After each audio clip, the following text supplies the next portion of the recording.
Indeed. We have found many things, like the power to this microphone, which was off for just a second. Welcome back, everyone, to another Subnautica stream. Today, I'm back with a bit of Subnautica. Last time we left up on the ship, and now I found something good. But before that, can't disappear for a few minutes, and then I've jumped to the end of a stream. I think, thank you for that host. What do you mean? You've jumped to the end of a stream? You mean yesterday, or like, I don't know. What do you mean? Well, you jumped to the end of the stream. I don't know what. I think we're pretty much just beginning. But anyway, I hope you're doing okay. Welcome everyone. Welcome to another Wednesday stream. Tomorrow, I don't know whether. I don't think we're gonna have a framecast because Drew. Yesterday was kind of a early stream. The thing was with yesterday, okay? Yesterday I felt, oh, let's go into Genshin and then let's go and like play some Genshin because we'll probably have a new update. Apparently the update is today. Like the update was like literally a couple of hours after I started playing. And it was kind of like, I was back in Genshin, like I did some of the side quests, like, yeah, I mean, they're fun, but you know what?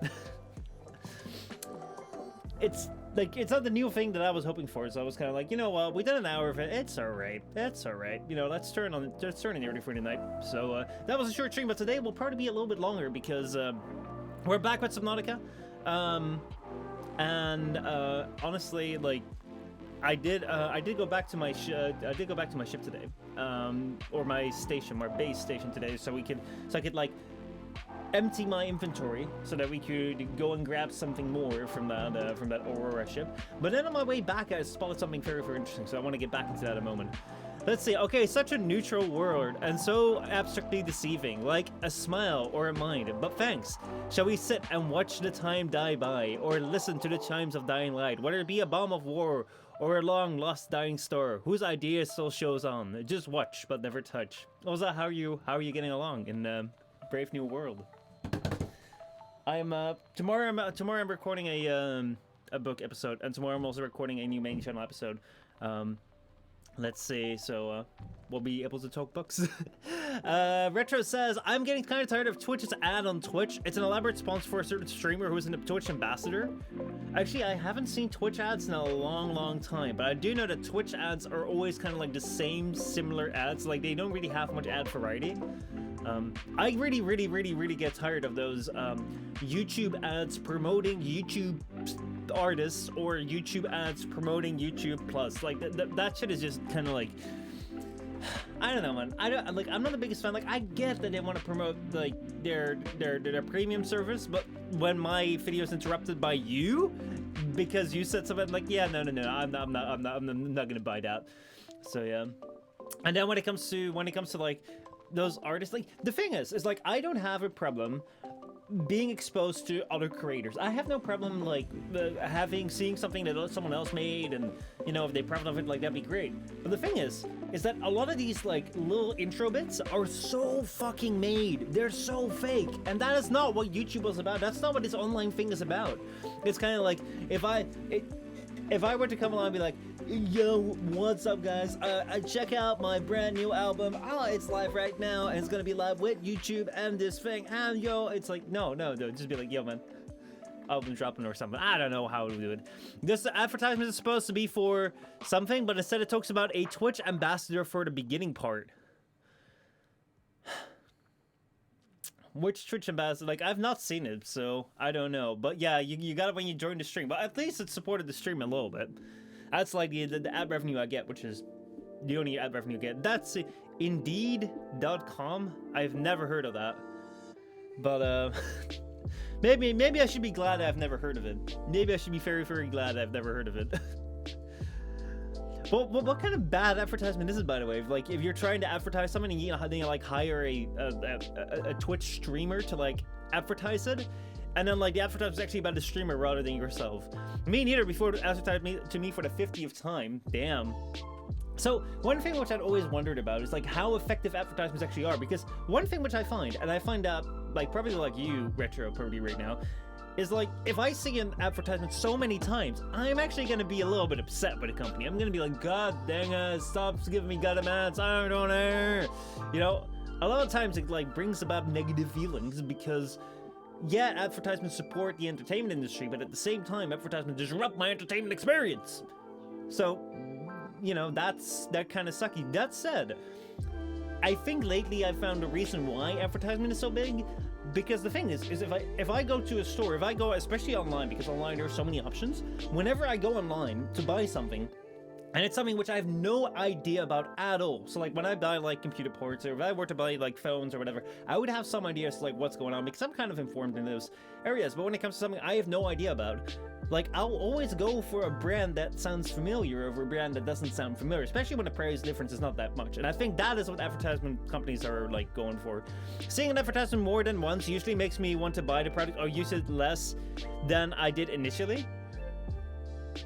Yeah, but like I had that too. I really had that too. But I think that what they're banking on is that if you see it once, you will forget about the name, and you'll probably also forget about the name if you see it 10 times. But the thing is, like, then it will kind of plant the seed in your head, sort of thing. And then when you get to a place where, like, hey, they're advertising something which you have never used before, you have no idea about, and then it's like, oh, hey, I see this thing. Like, I kind of also had it with this thing. Like, I got this iFixit kit, which, like, I'm saying that because I actually think that this, like, toolkit is quite useful. I'm not sponsored, I don't think I'll ever be, but the thing is, like, I think that this toolkit for, like, 50 bucks, I got it for 50 bucks, and there are so many, like, useful things in it. I've already been able to, like, repair so many things with all the tools that are in there, which normally if I go to, like, a tool shop, I'm not really able to get everything, the precise things that I want to get from this. Like, for example, I'm still waiting for the part, but remember when my controller broke? So, like, basically, like, I have a problem with my D-pad. Right now, it doesn't click. It still registers, so I can actually still use it, but, like, my thing doesn't click. I can now fix it because of the tools that are in here for $2. Instead of buying the controller for, like, 50 bucks, I can now fix it for $2. That's, like, pretty much, like, the money saved from this right here. And there are many things. Like, I've already, like, replaced the battery in the thing. I've already...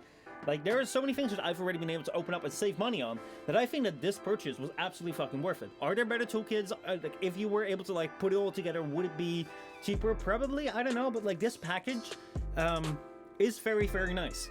But why did I buy this? Is because I wanted to be able to, like, fix things like controllers, open up things like my phones, and what was in every single Linus Tech Tips video, I fix it. So, like, when I was like, where do I find toolkits, I would go around and just be like, okay, there's this, there's it, and iFixit came around and was like, hey, I know that thing. And not because it was like, I want to buy this because I've seen it in the ads, I want to buy this because I've seen the ads. No, it's just because I've heard the name a lot of times, and that's often where it comes down to, just like that repetition in your mind.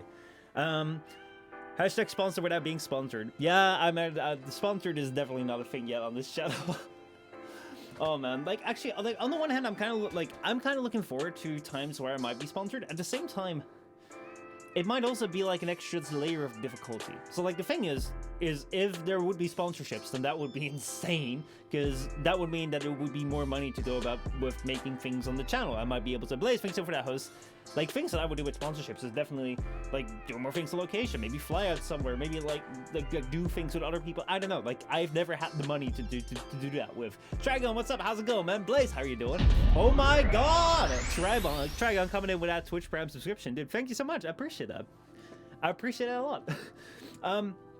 But, like, so, like, there could be, like, so many possibilities. There's so many possibilities that you could do with sponsored content. At the same time, the thing which I'm really curious about, because I've seen some like sponsorship offers, but mostly for this channel they have been, like, very scarce. Sub yesterday, but I only got through now. Yeah, I did say that. I did, like, I don't know why Twitch is weird.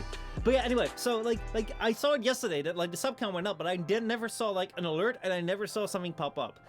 And now, all of a sudden, like, it pops up. I don't know how that works, but I guess it works. Wait, I thought Michel was sponsored by Michel. I am sponsored by myself. I do pay for my own things.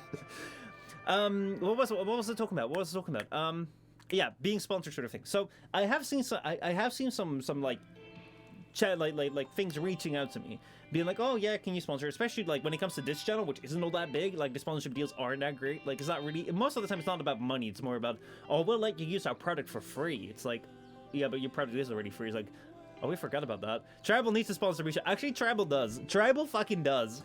Oh my god, dude. Like, Tribal is the fucking sponsor, man. Like, okay, hold on. Like, I never really advertise this because I am shit with advertising my by things like this, but at the same time I also feel like if you really want to go out there and do this, go ahead and do it. But if you don't want to go ahead and do it, okay, so here we go. So if you go to my Patreon right here, which I do have, actually I should change it to is creating YouTube videos and Twitch streams, but I feel my videos are more of like something which I make rather than also I need to change this background right here. But anyway, so like there's one Patreon right here, and guess who that one Patreon is? Like, that's Tribal. Tribal's like literally like he has been the Patreon for like ever and ever and ever. And as I say here, like I don't offer benefits. That's kind of what I say. Like, actually, I need to change this up because like I've changed my my directions and oh man. But anyway, so but yeah, so like as I say, this Patreon page solely exists if you would like to support financially support the channel. This means that there are currently no extra benefits you get for supporting me, as I want to spend as much of my time and effort improving the content. Like basically, like the thing is that like the thing which I find with Patreon is like I think it's a good thing that there are opportunities if you want to support. But then again, at the same time, I never feel good if I go ahead and be like, sub to my Patreon, give me money. Because like the thing is like I want I want that always to be a very like initiative that comes from you. Because I know, because I've been on the other end, I've been so much on like the other side, especially on Twitch, where I have very, very much been like, well, I've super much been like, oh, I'm gonna jump on like a hype train. I'm gonna sub to someone because they've just gone partnered. Oh, like I'm talking with someone, they're like, oh, shall we sub to this person? I'll go for it. Even if I don't have the money, I'll fucking go for it. So I know what it's like. And I don't want to like force that down. And I feel like if like maybe because sometimes people say like you don't really have to force it. You can just say it like once every so many videos or once every weekend. Like no.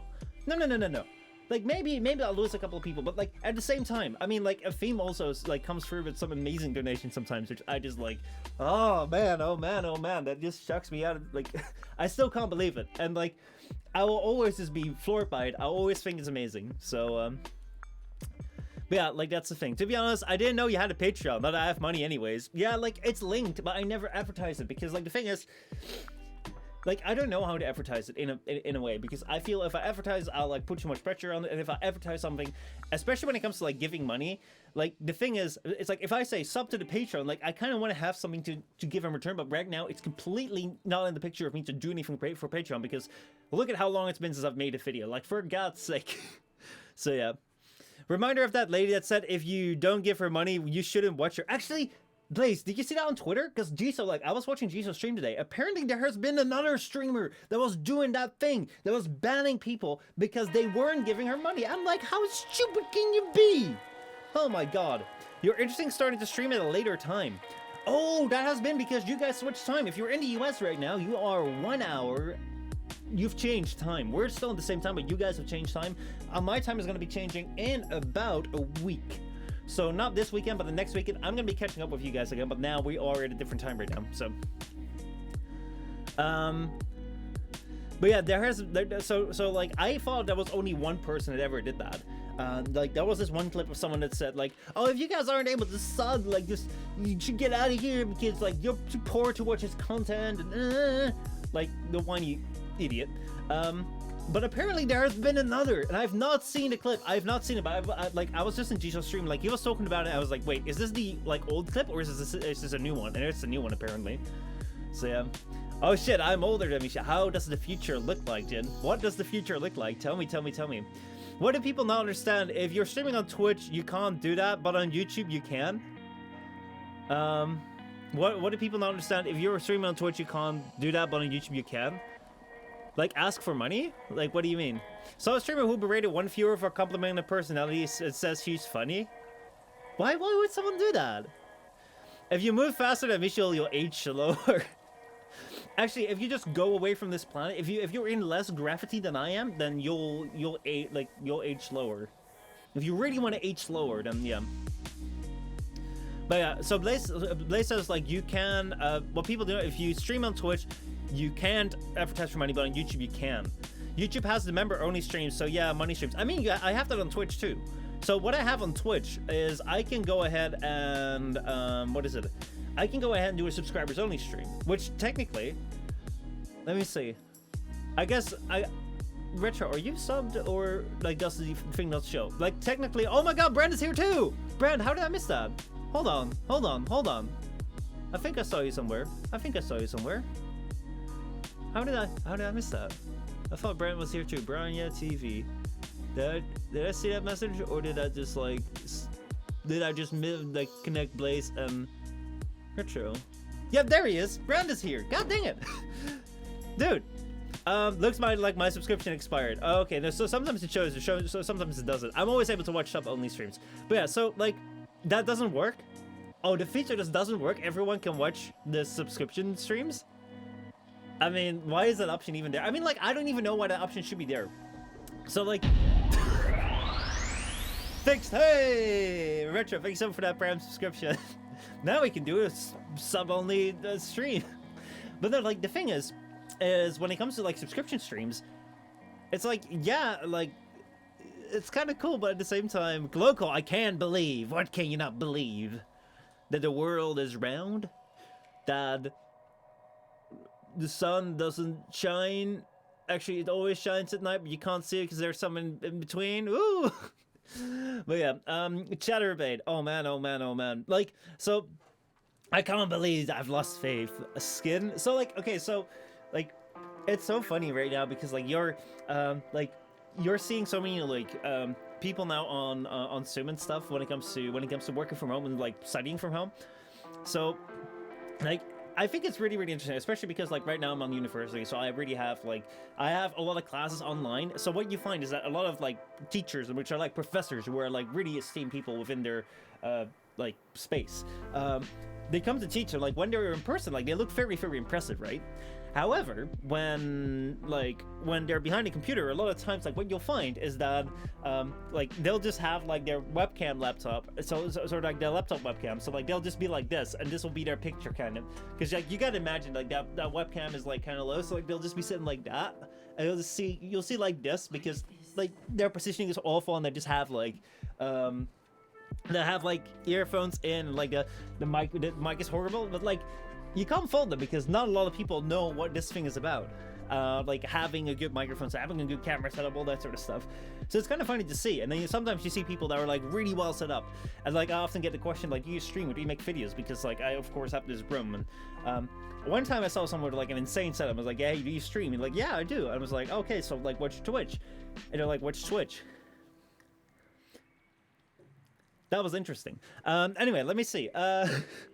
On YouTube, the member stream is completely off for non-members. They can't even get notifications for them.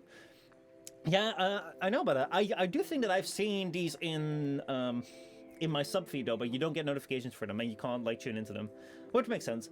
And like, okay, so like, it is a really interesting time when it comes to making content and like how do you monetize it? Because like I've thought about that as well, where it's kind of like the reason why advertisements and sponsorships are all in there is because everyone needs to make their money somehow, and if you can watch it for free, then there needs to be advertisement. But like I know how annoying advertisements can be, and I know how annoying these sponsorship reads can be. Like I really, really appreciate if I were ever to do sponsor reads, I would probably do them not like acknowledging for myself. Like I'm not gonna like lie to anyone ever. Like I don't think that that's something that I would want to do. So if I get a product that they say we need you to say this, that you like this, I'm like, I need to test it first, and if I really like it, I'll say it. But if I don't, I will not say that.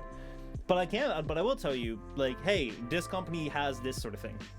However, other than that, I will do the thing where like you tab twice and like you can skip it. Sometimes ad reads go on for like a minute. It's like, god dang it. Anyway, if you don't want to have any of that, then you need to like have people be able to pay for it, and that's kind of like how DVDs work or how Netflix works. But the thing with that, which I find, is when it comes to like these shows, especially when you have to pay for them separately. It's like I already don't watch Amazon Prime, even though there's amazing shows on there, but I don't watch it because I don't have Amazon Prime, and like I don't want to be paying for Disney Plus, Amazon Prime, Netflix, all that sort of stuff. Let alone like how can I expect anyone to like pay for every single creator that they watch? So then it's kind of like you're gonna really limit your audience. So then it's kind of like, okay, so like if I only like send out content for people that like don't that pay, then it's gonna be really limiting, and no new people will be able to find it. But if I'm sending it out for everyone, then you know, like there's gonna have to be ads. So like I think there's still gonna be like a lot of like exploration. Is like, how can we make this perfect? I think that one way, which is like releasing videos a week early for people that pay for it, and then later for people that for the rest of the internet, that might be a good way. And I wonder if, like, I don't know. Let's see. Just you wait for the Raid Shadow Legends. Oh man, I have seen what they pay out, but they pay out very differently. They pay out very, very differently to different creators. It's insane. What's Twitch? Yeah, I know, right? Oh, did you talk to Joey about Modern Among Us? I haven't really spoken with Joey yet. Joey gave me a very, very horrible task of doing subtitles, but you'll see about that later. Well, slow aging in terms of skin. I mean, just go into space. Shoot yourself into space. If you're all the way into space, like, you will never, I mean, time will pass, but time will pass much more slowly for you than it does here on Earth, which is very, very interesting, actually. A really interesting phenomenon, but it is true. Gravity and, influences time. So my ego must have had an error. You are an error. Just an earthquake on the skin. Travel, what's up? How's it going? Subtitles. How could it do that to you? Well, you'll find out. You're gonna have to find out in the latest Arbiters, which is probably gonna be coming out today after the stream. It should probably be out. Limited time contents are so hot right now. Oh man. Yo, what up, Michel? What's up, Spinach? How's it going? How you doing? Audi Retro. So close and so far, so on, and so impossible. Earthquake on the skin, as in, like, what would even be an earthquake? Oh my god, I forgot I had this thing set on, like, no resistance. What would even be an earthquake on a skin? You mean a skin breakout? It's like, how does that work? How does that even work? Oh man, oh man, oh man. Like, what do you, like, I can't even imagine an earthquake on a skin, other than just, like, you know, I don't know. Being like, actually, that's not really an earthquake, that's more like a vibration. Like if you were like in a car, like going over like one of these very like paved roads sort of thing. Subtitles are my job. It's totally Michel's job. I'm not gonna comment on that. I'm not gonna. It's technically my job, but would I want to do it? But I don't know. I'll let you decide. I'll let you decide. Especially if subtitles are your job, I'll let you decide as to how good my subtitling work is. I say my subtitling work is some of the best you've ever seen, but it will be coming out later. Muscle twitch would be an earthquake on the skin, but like the thing with a muscle twitch is it's more like a vibration sort of thing, because the thing which I think with earthquakes is also like the splitting apart. So Alright, can I send the things again? Yeah, sure. Definitely. Also, I found something very, very interesting, and I just have to go ahead and do this. I just have to go ahead and do this right now. But yeah, let's see. Bada bing, bada boom, bada bing, bada boom. Let me see here. What is the thing that I am looking for? There we go. So like a couple of days ago, or like a couple of weeks ago actually, Defna started streaming for the first time, and I was actually speaking with Richard about something where I was like, yo, one thing which I really enjoyed, like we were watching a stream, and like we were shit talking, kind of like the stream in a fun way, because like that's the way that I enjoy watching streams, because a lot of times when I'm watching streams, like I find I don't have a lot of time, or like I'm kind of putting in the background and I'm not really all that focused on it. But then if I watch it with someone else, and like, you know, we're kind of like cracking jokes and stuff, like I think that's a really fun thing to do. So I'm actually quite curious. I'm actually really, really curious as to like whether he's shit on the stream right now. So what's your opinion on the stream now, man? Oh, I didn't expect you to join. Well, I thought you were sitting here, just as I was saying, to like shit talk the stream, just like we did with Defton, right? No, I was in here before you said that. Yeah, but I said that because I was talking in there. Okay. How's it go, I was thinking about joking and like talking to myself and just shit talking by myself. Oh man, oh man, oh man. Treble said, I just realized I can stream again. Woo! Awesome. Doesn't look like he's happy about that. I mean, why wouldn't you be happy about just having an extra ability? I mean, like, it sucks if that costs you like some points in your skill tree, but at the same time, like, what you could do is just, you know, it's a free point in your skill tree. You can stream again, but you don't have to use it, right? I mean, fair enough. There we go. Also, right here, there's a clown you gotta call out. It's Mika. Vile creature. Mika, what's up, man? How's it going? Finally, delicious Cephalon. Oh man, Tribal. Let me know if you start streaming again. That will be fun. That'll be very fun. Anyway, do you just want to sit here, or like should I jump back to the stream so you can like listen and don't have to like deal with delay? I mean, I'm down to just chill. Okay. Let's see. Preference. Jen said, I just realized I'd stream, but I'm a mute at the moment. I mean, you could... This is what you could do. Ask someone that does speak, and then go ahead and like have them speak over it for you, just like Shy does. Like Shy has DK and MGI Blaze. I mean, who knows? Maybe Blaze and MGI Blaze are the same person. Who knows? Maybe. Just like Joey and I are the same person, and the Theme and Shy are the same person. Actually, Retro and Defton are the same person. Actually, no one ever shared a secret. Actually, like the entire Warframe directory and Dev team is like just 5 people in total, like literally. Like that's why updates take so long, because like we're just doing it for like a bunch of people. Like actually around here, I have my like Steve mask that I put on, and like I have all sorts of things.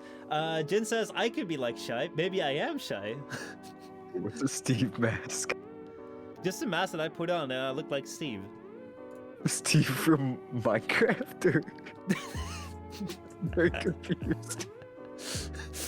No, DE Steve, but I mean Steve from Minecraft is even better. I mean, like that's you know, that's kind of for the private nights. We'll put on one of those Steve for the heads. Yeah, that's for the OnlyFans content. They almost knew who really did the comments for Joey. Maybe I'm Michel. Maybe you are the same. We'll guess. Maybe we are. It's not a myth. But yeah, isn't the theme Joey too? No, don't you say that, because it's our secret. It's our secret, okay? It is our secret. Okay. I shouldn't have typed that in. My bot malfunctioned. Fuck. I need to restart Mika.exe. It's gonna like leak secrets. That's like a bad thing to do. This is getting out of control, dude. It absolutely is. Delete. I know, right? I know. A DSC skin in Minecraft would be some inception I'd be into. Dude, I'd rather have a Baroketeer skin in Minecraft, and then have that animation, even though they don't have fingers, but just like have it like do like that. Barrow is like the best thing that came out of Warframe for sure. Actually. Okay, question, and I also want you, Richard, to... I also want to know what you think, but I want to know what everyone else here thinks too, but I also want your reaction late live here. So, how much would you get back into Warframe if they released the new war, cinematic quest, full cinematics, full like, all sorts of like cinematics, dude, like it's an insane quest with all sorts of new systems, but it was revealed that the one behind all the sentience and the Orochian War and everything was Baroketeer. And basically that would just make like this entire cinematic quest like one giant shitpost. To be honest, I don't even think if all of that was added, I don't think I'd get back into Warframe. That's unfortunate. They kind of killed the game for me, not only because my PC specs can't handle it, but like it's just not a fun game anymore. Oh man. Mika says, I reinstalled Warframe yesterday, I jumped around my ship for 10 minutes and I uninstalled it again. Hey, welcome to the club, welcome to the club, welcome to the club. Yeah, me too. I mean, like, I would love if they did a ship post, but at the same time, you know. like, I just, like, it would be so fucking cool if, like, this entire new war has been built up for ages. Like, you know they're never gonna, like, impress their audience with it, because everyone's just gonna be like, I mean, we've waited for this for so long. Real Jack was like this thing where everyone waited for it and it was like such a disappointment. What if they just came out and like everyone's just like, so all the lore channels was super hyped up, and it's like one giant shitpost, like oh my god, I can only imagine the scene with like Ballas and like the Lotus in the form, and then like the brother of the Lotus in the form, and then just like, Tenno, you've made it. But it was me all along. You just have Baroketeer like walk in. It's like, oh, that would be brilliant. I would kill for that. And like the final end boss of Warframe is like the sergeant. You just kill him already. I get back into the content if it makes sense, not boring, and the content is sustainable. Try something new and decent without forcing someone to play it. Woo! What I'm hearing, they killed the game because my computer can't play it anymore. Well, they killed the Optim, and they also killed the gameplay because everything's just grind fast. I mean, yeah, like, the thing which I find right now at Warframe is that it's been so long since something good has come out. It's like, almost like, when was the last time we really all came together? Like it's literally like the same what Mika says. Like, I come back and walk around for 10 minutes. And I'm like, yeah, done. So, it's what it is. It's what it is. But oh my god, I was actually going back to that. I was actually going back to like a really old podcast we did called Tenno Talk. Anyone remember Tenno Talk? It's actually like on Defton's channel.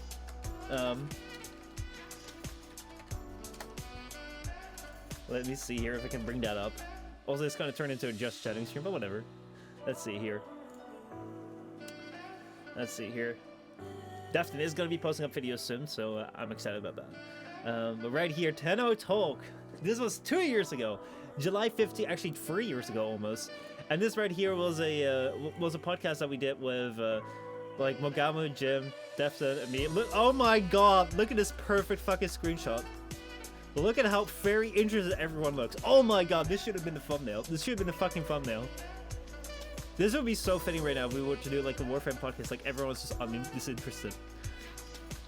But yeah, like the fun part was that like is that where Tenno talked? Yeah, that's where Tenno talked. Indeed. But yeah. Well, I'm still making a few videos on the game. However, I still do a lot of other games, and the podcast is going quite well, extremely well. Yeah, I've actually like seen about it. You started like a brand new Patreon page on there. Anyway, you're lucky. You're very, very lucky. I will say that, Afim. I almost made a drama video on you. I almost made a drama video on you and someone else.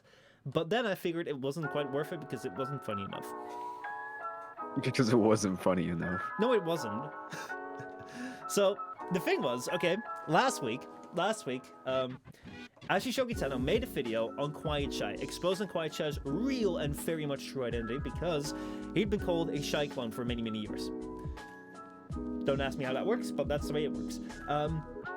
And like basically it was like a video in which, you know, he exposed Shy to be like someone, but that wasn't really important. The thing that was important about that video is that they came around and Jisoo said something really, really aggravating, which I could never, ever stand for.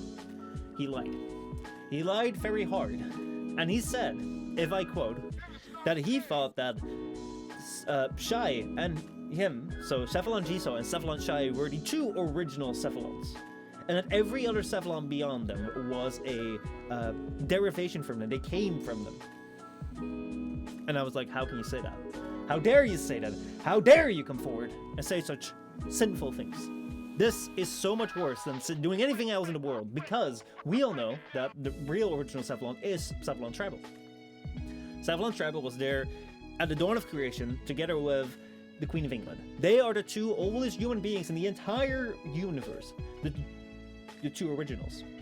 And, I mean, like, I think that was worthy, especially because they were going after Cephalon Tribal, that, like, we needed to make a drama video about that. That needed to be called out. That said, I can't just make a drama video if I don't have proof. But there is proof. There is proof right here. And I will go and show you that proof that we found. Which is, actually, I'm gonna have to log in on something right here. Because if you want to find the proof, you gotta go to the places which are, if we go and, I will tell Cephalon Squared this. You should. You absolutely should. Because this, like, they just declared war. They just declared fucking war. And I couldn't let it be until I found out that, like, it wasn't really gonna make it too funny. And I was like, I mean, if a war can't be funny, like, is it worth fighting? You know? But I mean, we're fighting it anyway right now on stream, so. Let me just sign in here. Eric, what's up, man? How's it going? Samara's might be the sun, but Cephalon Tribal is the cause of the weave and the effect. So, let me see here. Let me go and find their channel, the things right here.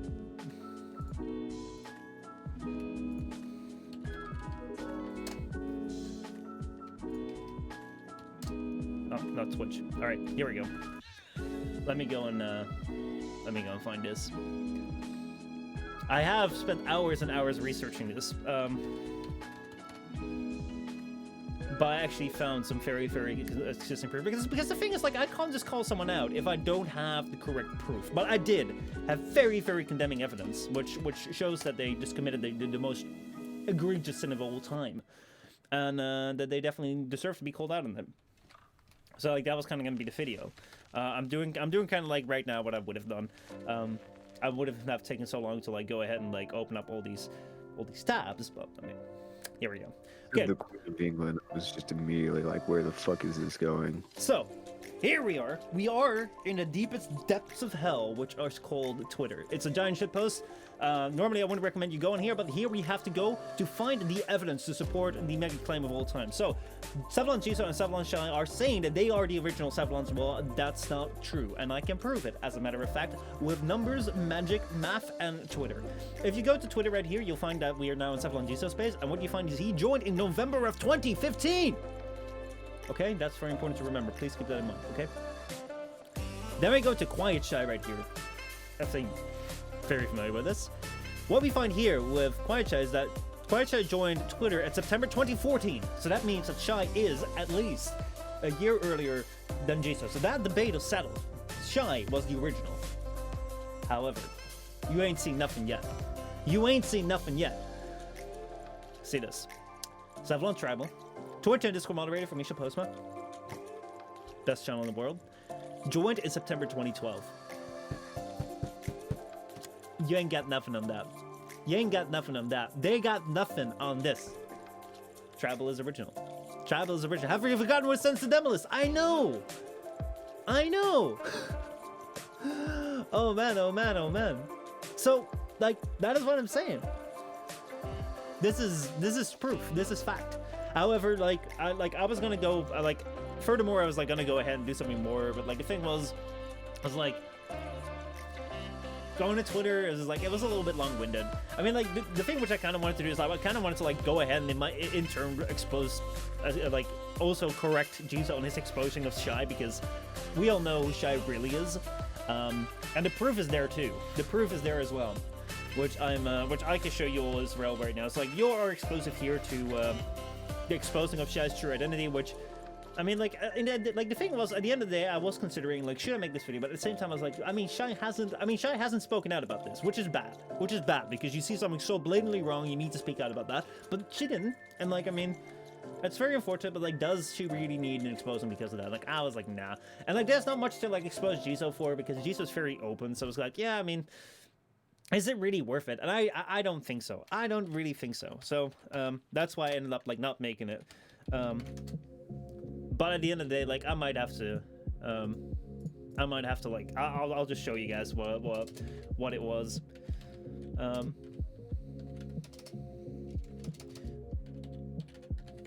Let me see. But I have. She has you.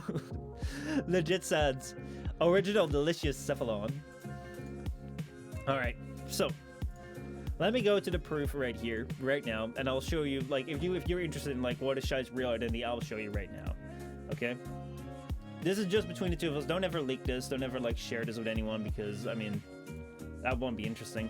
But here we go. Here we go. And, like, the proof is out there. If you want to look around this, if you want to, like, look around the internet, it's everywhere. It is very blatantly obvious. So, here, I'll share it with you right now. So this right here, as you see, is Shy here on Twitter. So then let's go to, like, who is she following, okay? Because most of the time you can find some very, very interesting information about that. We'll go to the followers that I know, because that is important. So let's see who she's following. Let's see, we have Tenor Daphne, we have Meme Sage, we have a lot of people in here who I'm following as well. I mean, like, these are all the people that I know that I'm following. Actually, Shy is also following Savlon Tribal, so I mean... Or does that mean that these people are following her? I don't really know how followers you know. Actually, followers you know is like... Yeah, followers you know is like the people that are following her. So, I mean, like, yeah. But one thing is, which I found, is that there's one follower... No, followers you know is like the people that follow her. One person that follows Shy is Charlie. The one and only Moist Critical is following Quiet Shy. And I found that rather interesting. Why is our Moist man following Quiet Shy? And then I found it. That is because they are one and the same. And I know that the proof is right here. The proof is right here, and I'll show you right now. So first of all, they're following each other, which is very, very interesting. Very, very damning. But I mean, more people than one follow each other. But look at this right now, okay? So Charlie is called Moist Critical on Twitch. And then on YouTube, he's called Penguin Zero. If you go to Quiet Shy's YouTube channel, it's called Quiet Shallow. And if you go to Quiet Shy's Twitch channel, it's called Quiet Shy. Both have been shown to be completely incapable of having the same name across different platforms. Which again shows that you're one and the same person.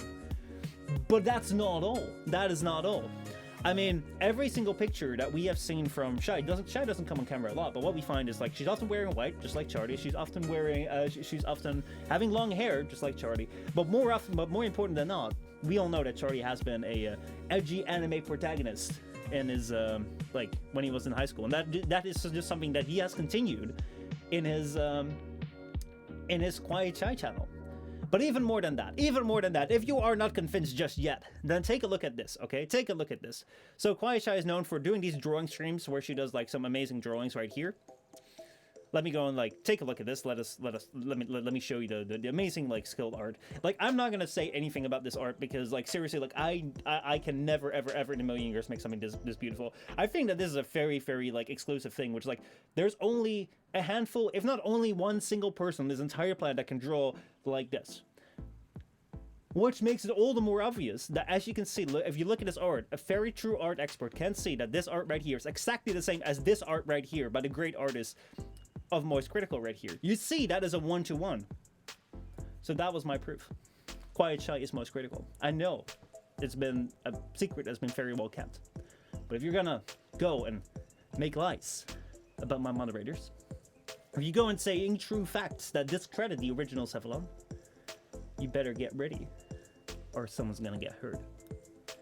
Unless you want to fight it out in Downstairs Revolution, then I'm always ready to defend my honor. I'll go 1-to-1. I mean, like I'm down. Maybe one of best of 3, best of 5. We can do a couple of songs in there.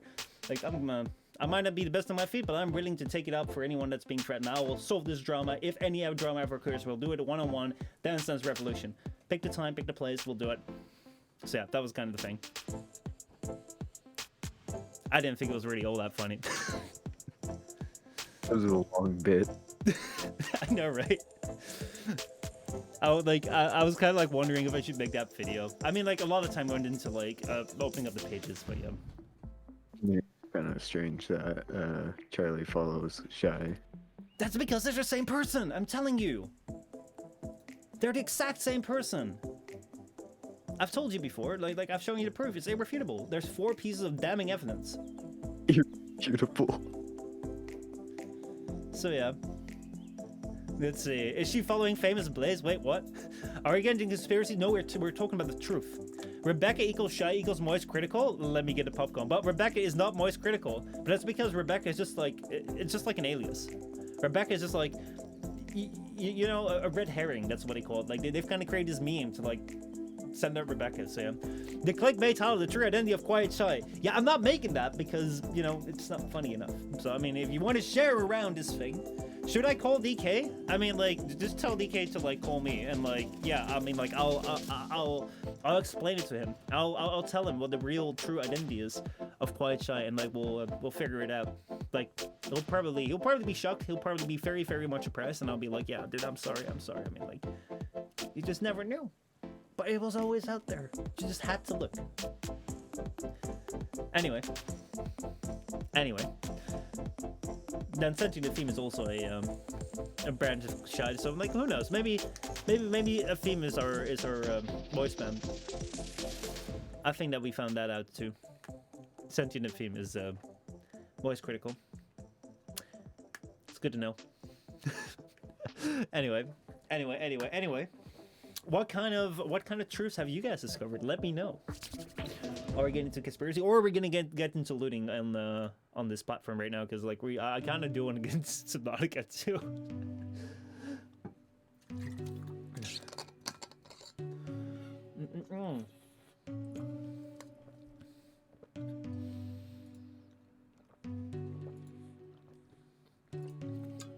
So yeah, let's see.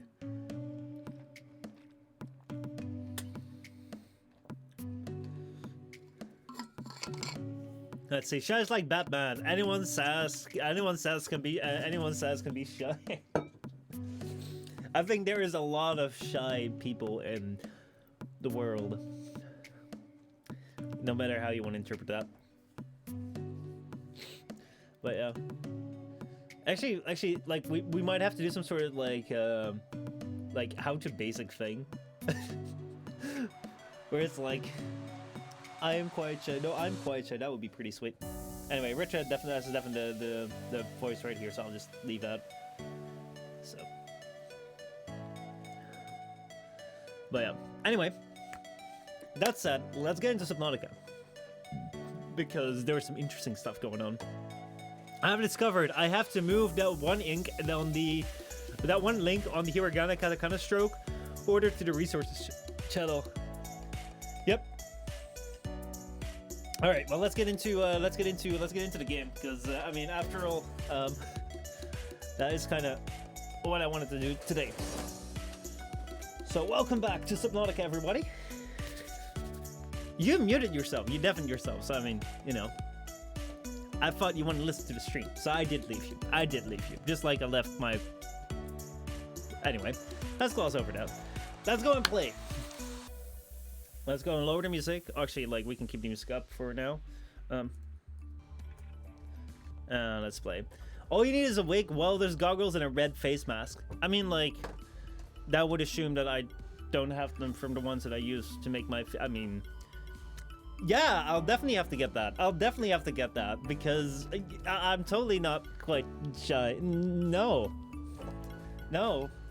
Of course I don't draw horribly for masking reasons. Absolutely not. Why are you guys... What the fuck's wrong with you guys? Why are you guys, like, guessing so many good... Don't... I should put... Funny joke. Funny joke. Very funny joke. Yeah. Imagine that'd be true. Why is this loading screen not going faster? Please, loading screen, go faster. I really don't... You like awkward moments, don't you? Jiden's like, Anyway, we're loading in. So, basically, what has happened? So what has happened is yesterday. Oh wait, here we go. We're back here. Okay, here we go. Let me keep that up and let me move that down. There we go. So basically, I went back to the ship right there, as you can see, to like deliver up some stuff for my inventory, because like, remember, like, we had a bunch of stuff in my inventory. So we had like a bunch of stuff in the inventory, and I was like, you know, I want to deliver that back so that we can loot the rest of the ship. But then I came across this thing right here. And what the hell could this thing be? This thing right here is obviously that ship that, like, called out for help where we got to the, like, we actually got killed looking for it. It's actually right here. So I kind of just want to, like, go out and give it a bit of a look.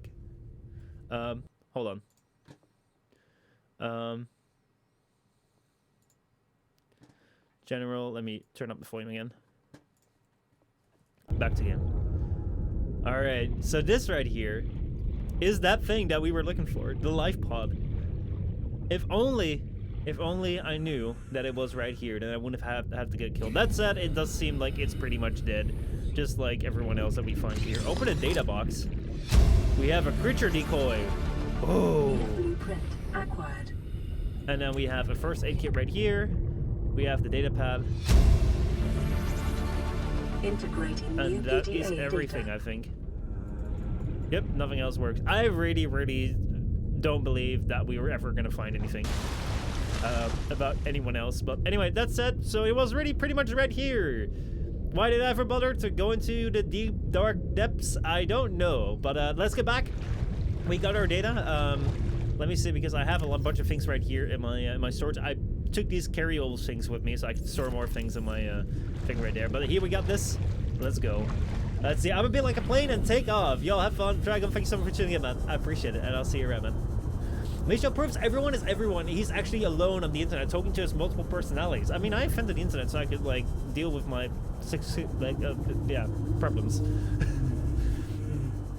Michel's left me, and therefore he's now my father. Oh my god. Oh my god, not you too. I hate the fact that it's dark on the water. I really wish that I could, like, skip the night sections, because they're actually not very nice. It's so dark on the water, right? So yeah. Sevlon Tribal Farewell. Why is Tribal Farewell? I said Tragon. Is Tribal going too? Please, Tribal, don't leave me. Please, Tribal, for the love of God, don't leave me. Don't you leave me like I just left Retro.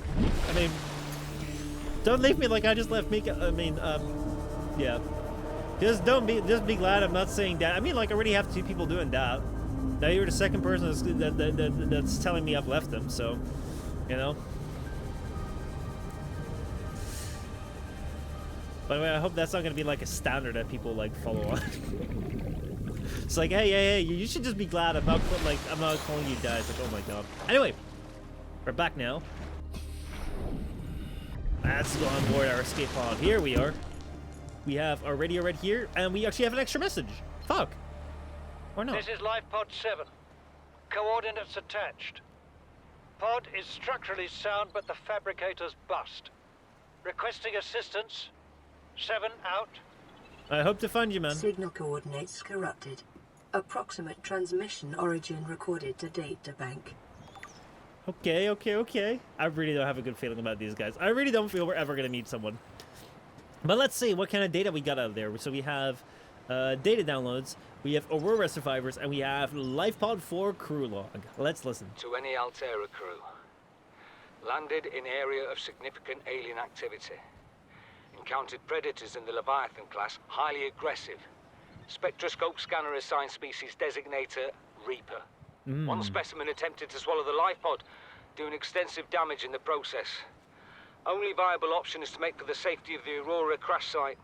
I have retrieved a data box with the creature decoy and enough resources to fabricate a couple of them. The swim's longer than the decoy lifetime, but it should just be enough to keep them busy. If you don't find me on board the ship, presume I miscalculated. That's very, very sad. This game is very, very sad for the other survivors. That said, I mean, honestly, he might have been wrong with the Reaper. It could have been a Raptor, by the way. Alright, LifePod 7 transmission origin. A distress call that has been received from LifePod 7 with these so-called coordinates. The crew has reported prevalence of their on-board fabricator. I mean, that's really going to help me find where they are. And we have it sunk to 200 meters in an area of low ecological activity. Transmission origin approximately 1 kilometer southwest of the Aurora stern section. So southwest, this right here was northwest, so it's pretty much entirely opposite. So you leave and diss me? I mean, I'm expecting you to diss me constantly in that chat right now. Seek fluid intake. I will. Equipment, creature decoy. We have the creature decoy right here. We have propulsion cannon, time capsule, repulsion cannon. We have the floodlight right here. We have vehicles. We have a whole bunch of stuff. Oh, we have that prone suit. Oh, I can't wait to make that. I really can't wait to make that. Sweet over. Oh man. All right. Anyway, let's get out of here. Blueprints right here, so we should be able to make that thing now. Where is that thing? There we go. The creature decoy. Actually, that's pretty easy to make. So anyway, let me go and consume some water. Vital signs stabilizing. And let's get out of the escape pod. So I also made some changes to the inside of here.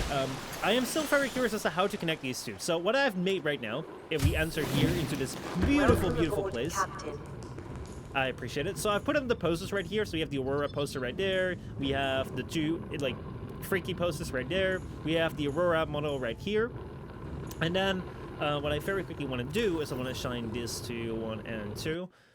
And then I want to go and go to 1 and place it down. And I want to go to 2 and place it down just so like I can dump more stuff in here because I am an absolute fucking hoarder. I mean, y'all know me by now, but I hoard as much stuff as I can, so let's just go with this. More food bars, more titanium, copper, titanium. All right, let's go here, let's go this way, and there we go, all of this stuff. So, I think that I don't need to leave behind anything else, because this is all the stuff that I need. Then, you're saying that my base makes claustrophobic people terrified. This base is indeed very, very small. That's why I tried to expand it, but I kind of made a bit of a mistake. So, right here, see, right? I can exit the base into a tunnel, which I've created right here on the outside. If you go right here on the outside, you can see that the tunnel connects right there. It connects to the side. It was kind of like where my constructor said I could place it. However, if I want to go through here, I made a hatch. Then I'm being thrown outside. I can use this hatch to get in. I don't think this is the way it's supposed to work. but this is the way it works, and it's kind of really strange. So I hope that I'll be able to figure out some way in which I can make this thing work again, because this is just not the way it's supposed to work. Apparently, I got 2 hatches is like very close to each other, which I thought that would make one giant connection, but it doesn't. So I have no idea how that works. What I do want to do very quickly though is grab something around here. No, that's not in there. Grab something in here. No, it's not around here. Grab something in here. My organization is fantastic, as you can see right here. Yes, I want to take the propulsion cannon because I have an idea. Let's see. That's not how it's supposed to work. No, excellent functionality. Keep it safe. I'm glad you'll be very in agreement of how well it's made. But like, how else would I make it? Because like this. Okay, so this right here is a problem. All right. Let me go and enter the base. Let me go and take some titanium because I think it's like 2 titanium to build something. It's like, I think 2 lead and 2 titanium. I might need that. Let's see how much I need. So yeah, if I want to build something else, let's say that I want to build a big connector.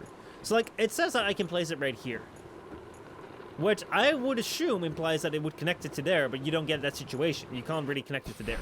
Then I was like, well, maybe I can connect it to this right here, to one of these sides. And I've done that. I mean, like, we can make one right here. Let me see if I can build this thing right here. Oh, I need more titanium. Hold on. Let me go get some more titanium. Look at how fucking useful that is. Every single inch of this room is being used to, like, store things and hoard. And I'm so proud. Okay, so we're gonna go outside again. No, I've picked up the poster. That's not very, like, space friendly. Let's go exit base for this window right here. So yeah, let's go and finish up the build. So now we finish off the build. What the fuck? That just connected! No way! Oh my god, oh my god, oh my god, oh my god, oh my god, oh my god, oh my god, oh my god, oh my god, oh my god. Well, that happens sometimes. No way, disconnected! Holy shit! Holy shit, this worked! This worked! I tell you, this did not work last time. Oh my god, this worked! Alright, this is absolutely beautiful. So now what I can do is I can go and create one right there. I need more titanium. Oh my god, this is brilliant. This is absolutely fucking brilliant. Oh my god, why did that not work on the other side? Alright, let's go and I need more titanium here. Alright, here we go. Let's go and construct that. Holy shit, this is taking shape. We are making a base, and now I can like put lockers here and put lockers there, put lockers everywhere. And fill this up. No, but like, okay, so let me show you right here. Let me go back in here, and then not in here. This locker right here, no titanium in there. I'm just literally wasting all my titanium that I got, but fuck it, it's worth it. Let me see what I need for one of these. Yeah, 2 titanium. Okay, sweet. There we go. So, my problem was, if I wanted to build something, maybe it will work right now, who knows? If I wanted to build something, like just, let's say, one of these things right here, it would say, like, it is not allowed to be put right here. But this one accepts it. Because of the damn lockers? It doesn't accept it because of the lockers? Oh my god. Oh my god. Well, I'm just gonna leave it like this. I think it's beautiful. I think it is absolutely beautiful. It's the most beautiful thing ever built. And no one can build a base better than me. I love it. I fucking love it. You know, we can actually go ahead and just... I could just build, like, straight that way so I don't have to swim towards that thing there. Oh man, oh man, oh man. Actually, like, if I were to expand, I should probably expand towards this way. So that I can expand towards the island, which is actually just right there. Like, this map is lying. The island is just right there behind that cloud. It's not that far apart. Anyway, I'm gonna go and get some fish again, but let's go. Yeah, yes, that was the shit. Michel's a hoarder. This is a claustrophobic person's nightmare. It freaking is. Oh, man. But you know what's my nightmare? Just having to fucking, like, deal with inventory sizes. So I just needed a place to, like, place my inventory stuff. And I really, really fucking hope that at some point I can get big rooms. That's where I want to go to. The conquest of water. It is the conquest of water. That is what we're at. Come on, fish. Come on, fish. Come on, fish. Come on, fish. All right, it's not very good. It's not very good to like work with this. Come on, fish. Come on, fish. Now I have to wonder what playing any survival game with Michel is like. Oh, we should get a Minecraft server at some point. Come on, fish. Come on, fish. Come on, fish. Gonna get that one. Woo! It's gonna be easy. I mean, the hoarding kind, clearly. You're never gonna have to worry about resources. Did you see the that one like I sent you? Or that one link I sent you? Which link?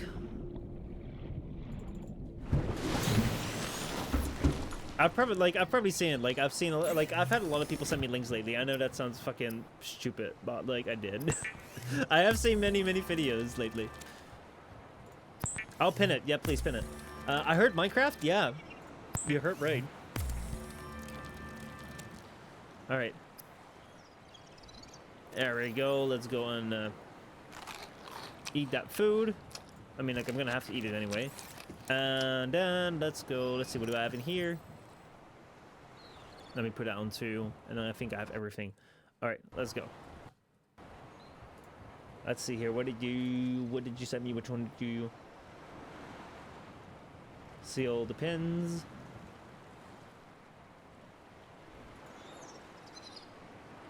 Was that the hosting thing? Yep, let's go. I'm opening it right now.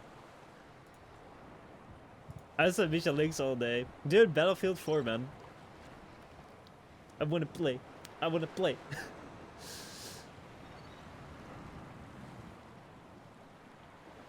This was a while ago. I was like the 5th of January, if that's the pin that you were referring to. Let's see, how many people could we... So, like, I have it right here right now. Hold on. This right here is Minecraft server hosting. So we have $1 a month for Minecraft server, high performance Minecraft server starting at $1 a month, dedicated servers, powerful dedicated hardware, Discord bot hosting, game servers. So let's see, field plans for Minecraft. So let's see, we have budget is let's see, unlimited slots, unlimited slots, unlimited slots. It's not really limited to anything. Great for users on a tight budget, starting at around $1 per gigabyte. The budget hosting options are a great plan for running a private / community server.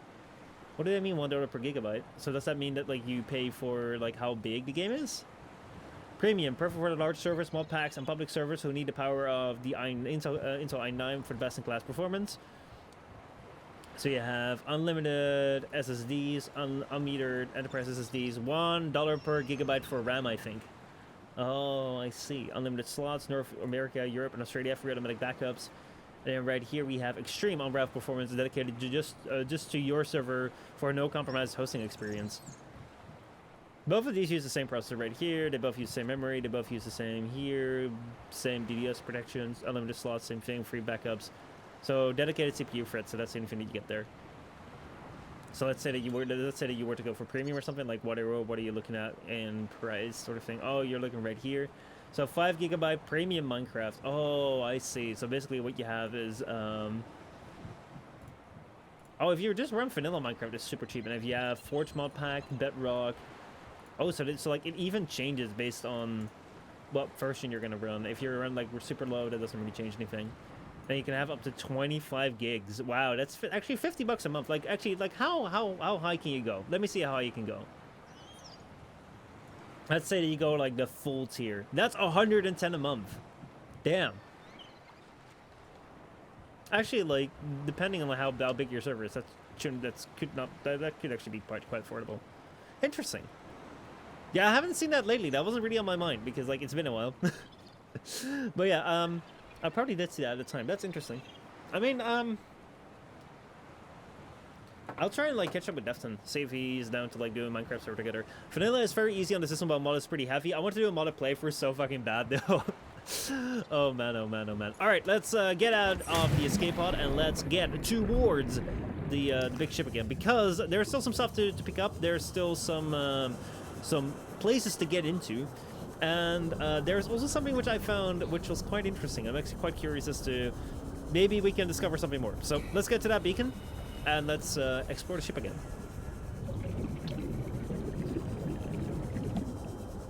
But I have actually never finished a Minecraft playthrough.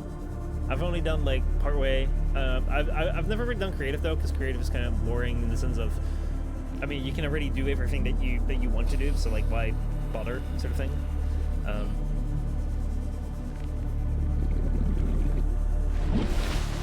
But I like survival runs, just to like get to that stage where you can start building and just build the fuck out of whatever you want to do.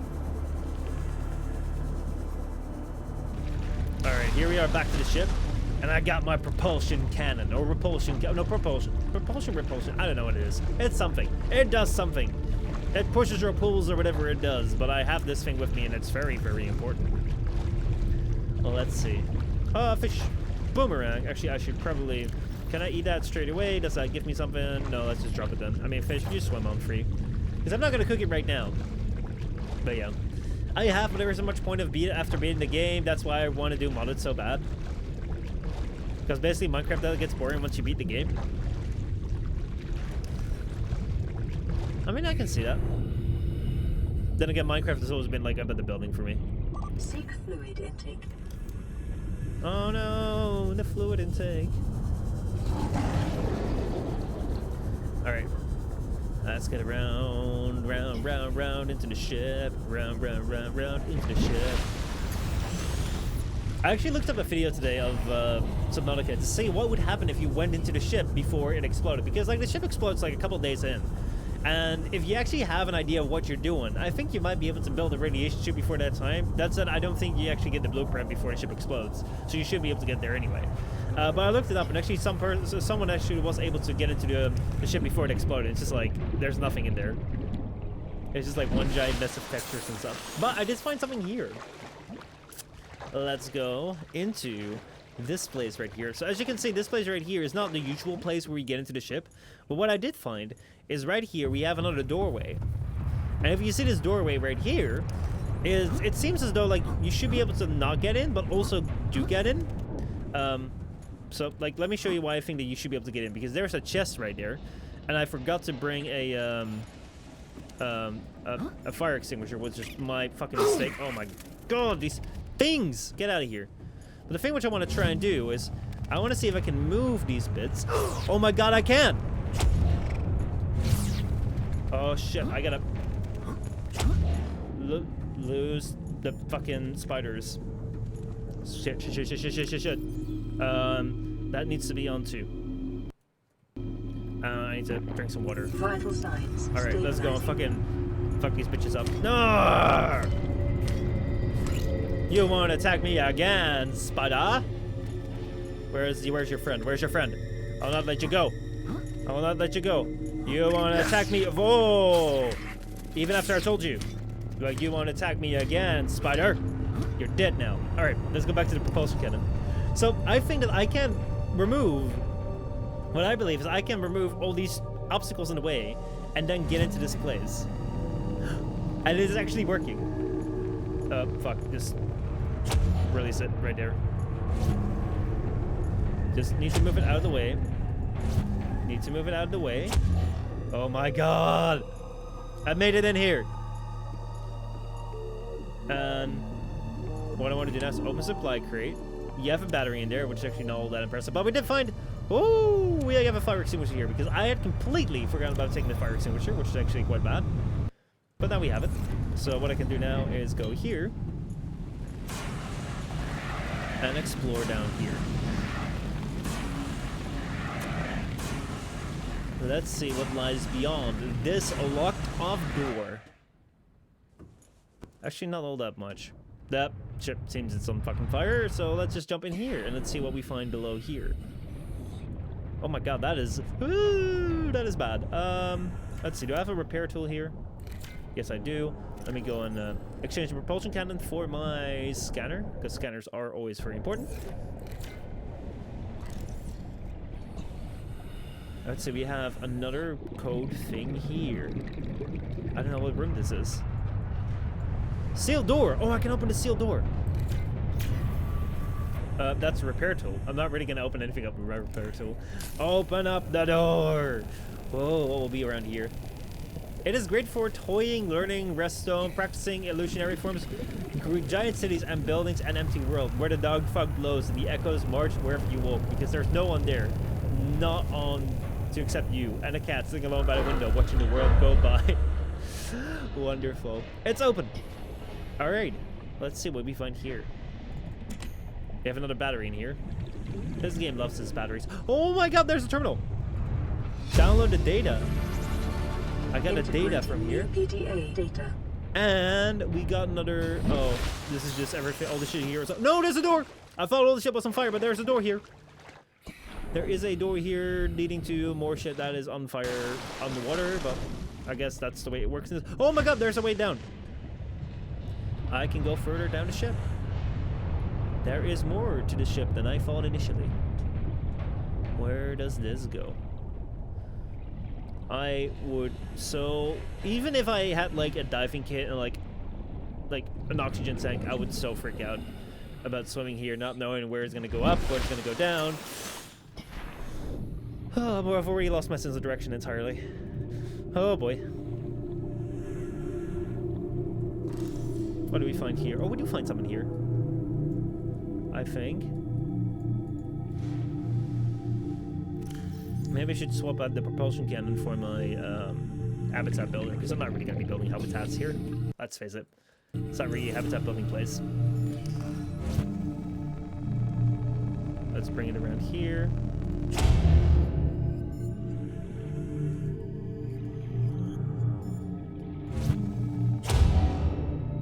Toss it around, round.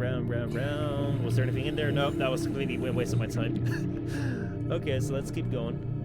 Let's see if we can find any place where I can go through. Should probably go up for air now. Go up for air now! I may have 80 more seconds, but still, I'm stuck. This is my worst nightmare. I want to get up for air. Thank you very much. Alright, now let's see if I can cross this space right here. Those electric shocks. The fact that they're, like, this shit is burning here, and there's electric shocks, like, that makes no goddamn sense. Also, I thought, yeah, there we go. The sun is back now. But anyway, we're going through here. We're going through here. There's gotta be something in these crates. No, there's not. That's weird. What do I find here? Oh my god, it's the same space!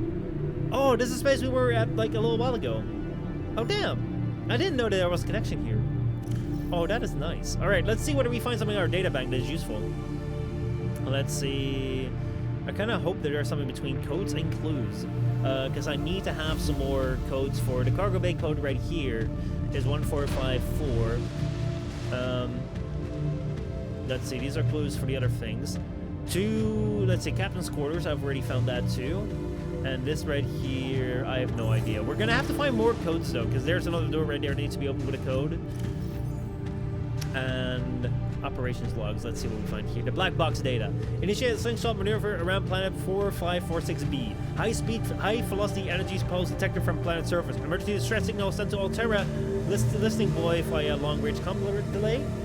They have impact detected, life pod base on starboard side compromised, outgoing communication compromised, emergency evacuation initiated, manual piloting transferred to the captain, life pods 1 to 25 successfully launched, entering planetary atmosphere, massive impact registered, drive core shield compromised, emergency bounce backs received from 8 life pods on planet surface, human life signs detected over long range T plus 8 hours 1. Oh my god, we were the only one that survived. Personnel accounted for, non-essential system maintenance chief Riley Robinson. Altera HQ rescue solution received at T plus 8 hours to a high priority terminal in captain's quarters. Monitoring equipment failed T plus 13 hours. Damn. This has been rough. That has been very fucking rough.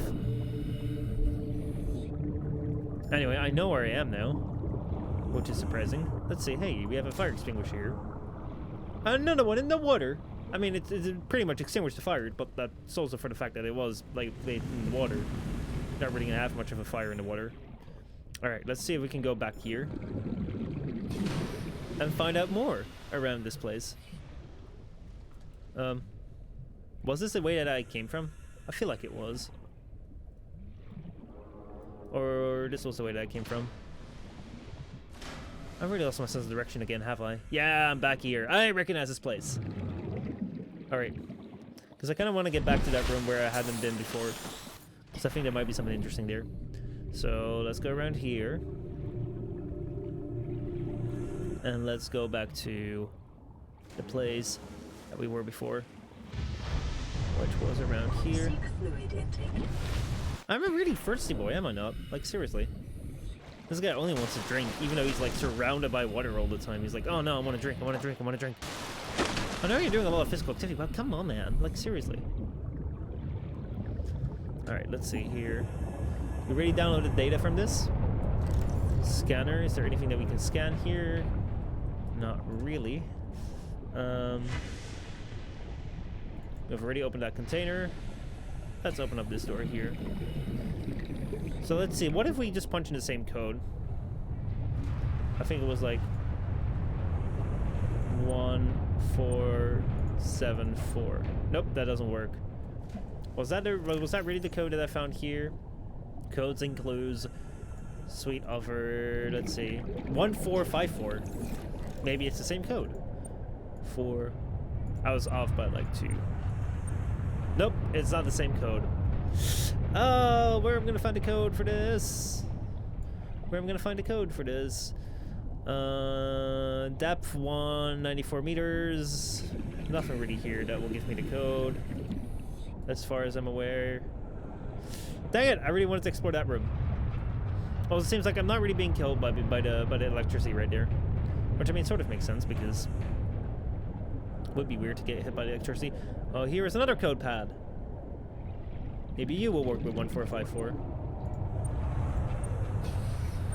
Nope, doesn't work with 1454. Anything interesting in here? Nope, there is nothing. All right, let's go and get up for some air. I really want to find out the codes to these things. Can I get up here? Can I like do some sort of like dolphin dive sort of thing? Yes, I can. But there is not much on this place right here. Alright, that is unfortunate. Okay, well, let's get back into the place. Actually, I can just go for on the water because that's a bit of a shortcut. And then let us go and get the final things from those rooms.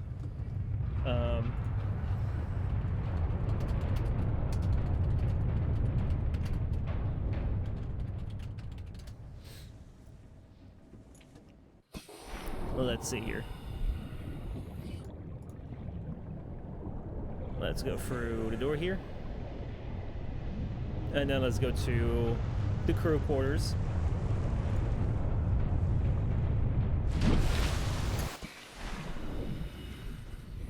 Go down here. I suppose Minecraft is free. You can look beyond the limitations of normal game design and choose for yourself. A story, a survival with or against people, some war, some builder, some self-serving solitude. Oh fuck, I really gotta drink.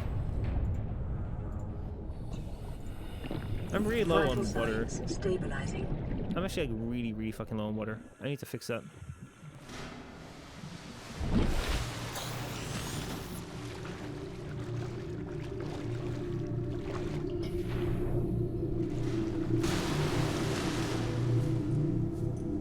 Oh my god, I just had an idea. Do you see that place there? Do you see that thing up there? I thought that you could never get there, but we can go and create something. I know this is a brilliant idea.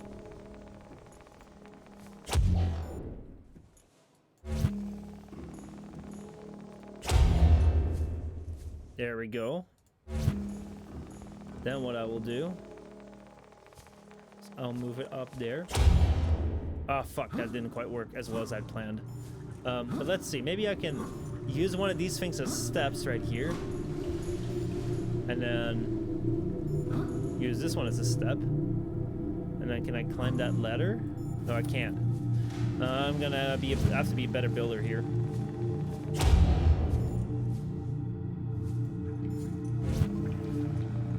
Come on, go up, man. Go up, go up, go up, go up, go up, go up. Go up. Yes! Oh, my genius. Oh, here we go. No one in the entirety of Subnautica has ever thought of doing this. Actually, that would be a bad block to move away from here. No, that's also not one which I need. This one I need. Oh, look at how smart is this. Look at how smart this is. I have made stairs to go up there. I don't even know where there's something there, but... Oh, fuck. I may not have been entirely smart about it. Can I silver check my saving? Maybe I have to go and like put this thing right here. Alright, I've run out of power for my propulsion cannon, but it's fulfilled its purpose. Because now I can not jump up there. Oh fuck. Alright, let's try again. Let's try again. I believe this should work. I believe this should work.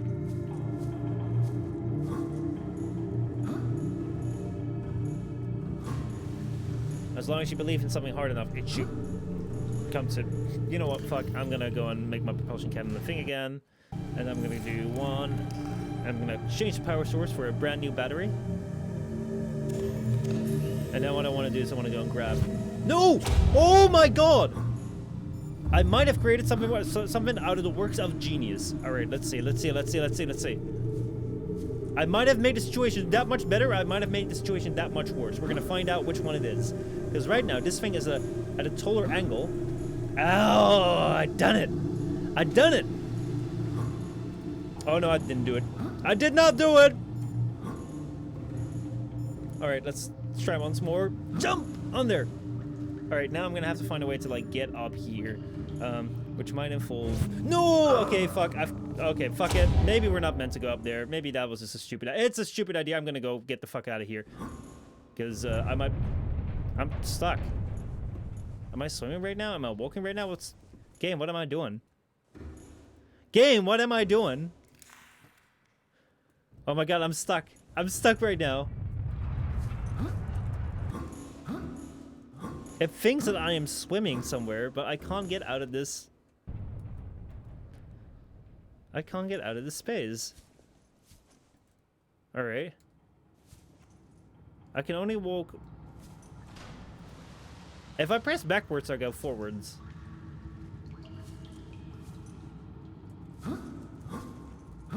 Oh my god, I am...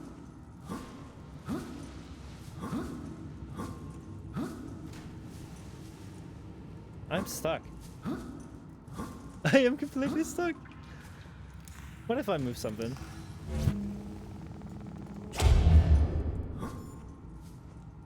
What if I use something else? The game's not liking this. The game's not liking this. Oh wait, that actually fixed it. Alright, I'm back. Hey.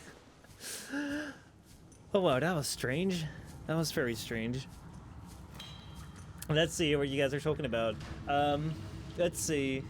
If you think $20 is free, you have quite a strange perspective. I think Fee might be like the Songli character in Genshin. $20, it was $14 for me. Where are you buying it from? That would depend on the version, where you live, and everything. In the US, $20 for the Java version, and I bought it from a actual website. Java was $14, must have gotten lucky. I think the price changed over time. Say does it cost $26 now? Maybe. Yeah, I'm dying here. Feel the water, Michel. Let it free you. Let it change you from being stuck. It ultimately did, so I'm glad that it did for me. Let's clear up some fires here, because having fires is not good.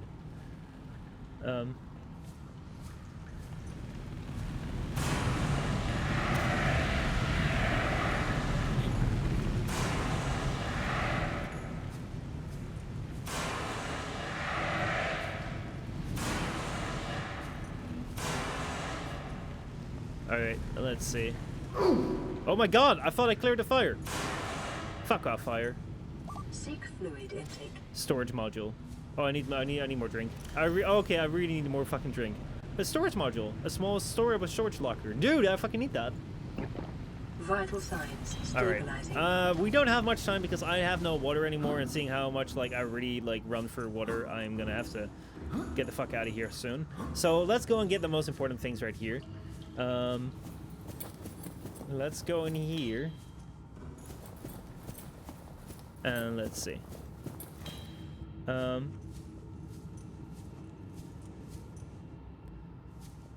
This thing right here.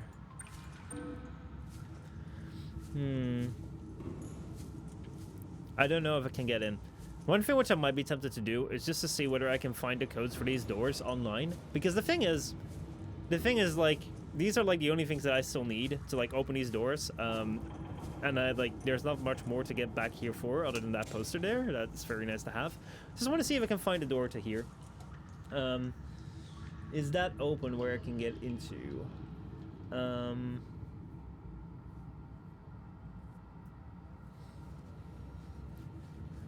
Let's see.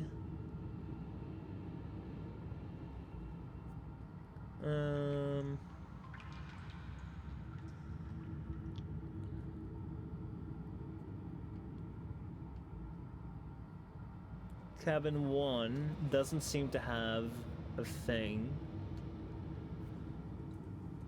So yeah, when Michel said that you were like Songdi because of your lack of money, why not just no clip? What do you mean no clip?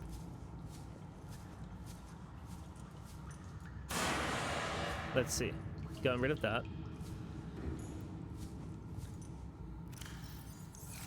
I think I can take one more of these. Because I kind of want to get out of here soon as well. Oh, there's another poster. Got that poster. What do we have around here? Nothing much. Alright. Give yourself a battery, which could be quite useful. We have another piece of storage. Pick up the carryall. Oh, there's water in here. Oh, we can stay a little bit longer. Got the water. No clip, as in fly through the walls with no clip. I don't know how to fly through the walls yet. And I think if we're not meant to like have access to the codes, then probably there's not really gonna be much beyond there. Let's see. Can I take this thing here? Because I've already. Can I do much with this? No, I can't. All right, let's get out of here. Let's go down to the. Let's go down to the space down below. See if I can get into that lab or something. So now we've taken everything from up there. Let's see what is down in the lab. Which I think, if I'm not mistaken, was through here or not. No, it wasn't. It was through this way. There we go. Going through here, going up here. Going through here. Where was the next door? Right here. Down here. And then we should be getting close to the door here. Alright. So, the codes, let's see if I can find something. It says maybe, oh fuck, 6489. Let's give that a shot. 489. Nope, that doesn't work. 1869. Nope, that doesn't work. I wonder whether this side even works. Let's see.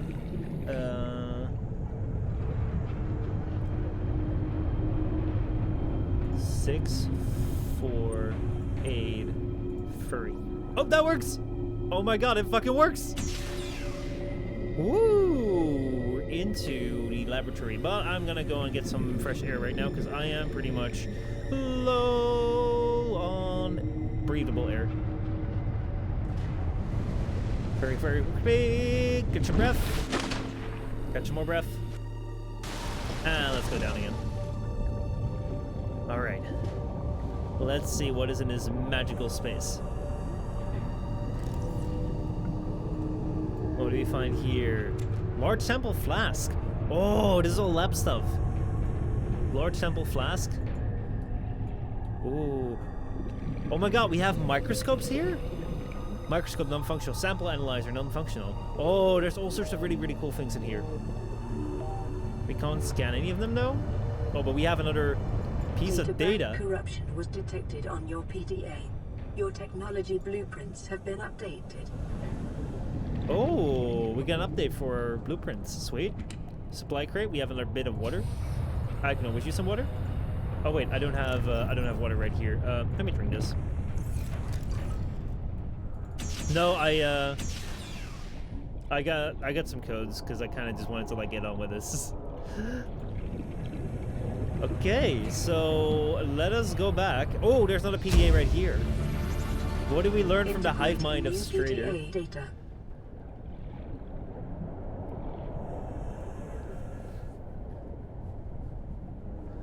But yeah, let's say because I had no idea where to even find it. Like I had searched that entire ship. And if it comes down to codes, I just want to like get those codes. All right, let's go back and let's go and dump everything at our base, and let's go back for those flasks, those final things. Yeah, I would have just no clipped, to be fair. I mean, if I can find the codes, I'll just use the codes. Now let's go back in here.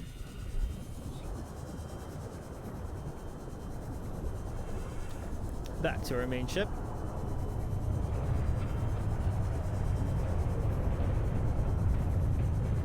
So this right here was a northwest directory with the life pod 4 somewhere. Actually, I should mark the life pod 4 right here in my database. Life pod 12 right here, life pod 3. Why did it not like leave down life pod 4? I don't know. Life pod 4 was around somewhere there. So that means southwest should be that way, and a kilometer out that way, that's definitely into like the deep sea territory. I'm gonna need a submarine for that, 100%.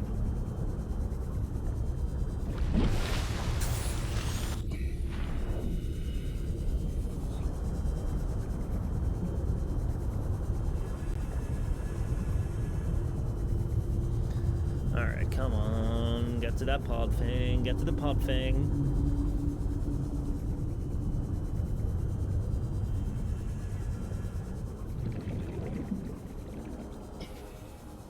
Big boy again. I feel like these are now always the same big boys because he doesn't really seem to have any new barnacles on him. Have you seen any of the big fish yet? I mean, if you call that a big fish, yeah, I've seen 2 of them right now. But I haven't gone any deeper yet. I mean, like, everything here's been on stream, like, I don't play this off stream. But the thing is, like, I really need my submarine if I want to venture out into, like, deeper spaces. Which I just don't have right now. Also, let me go and see if we can catch some fish. Come on, fish! Let me catch you. Let me catch you! I also need some more water fish. Oh, my inventory is full. I just realized my inventory is full. God dang it! That is pretty bad. Alright, let's get in here.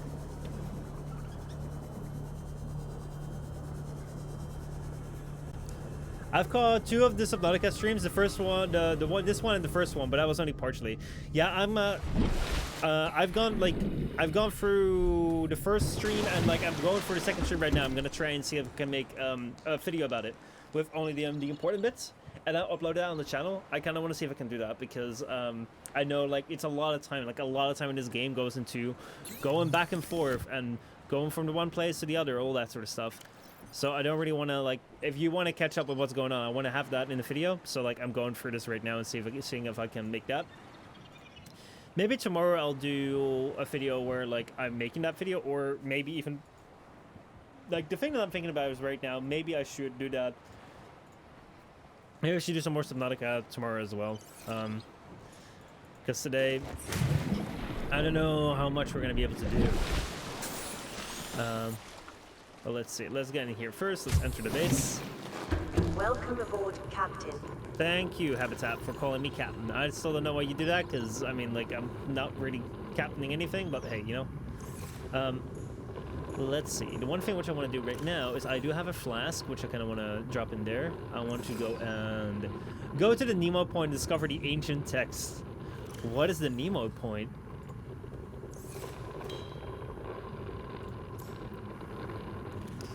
Alright, actually, one thing which I kind of want to do is exit base and go down in there. Place the bag right there, place the other bag right there. Then what I want to do is, no, I want to place it there. Then one thing which I want to do is, oh man, I really actually want to fucking change this because this is very, very unuseful.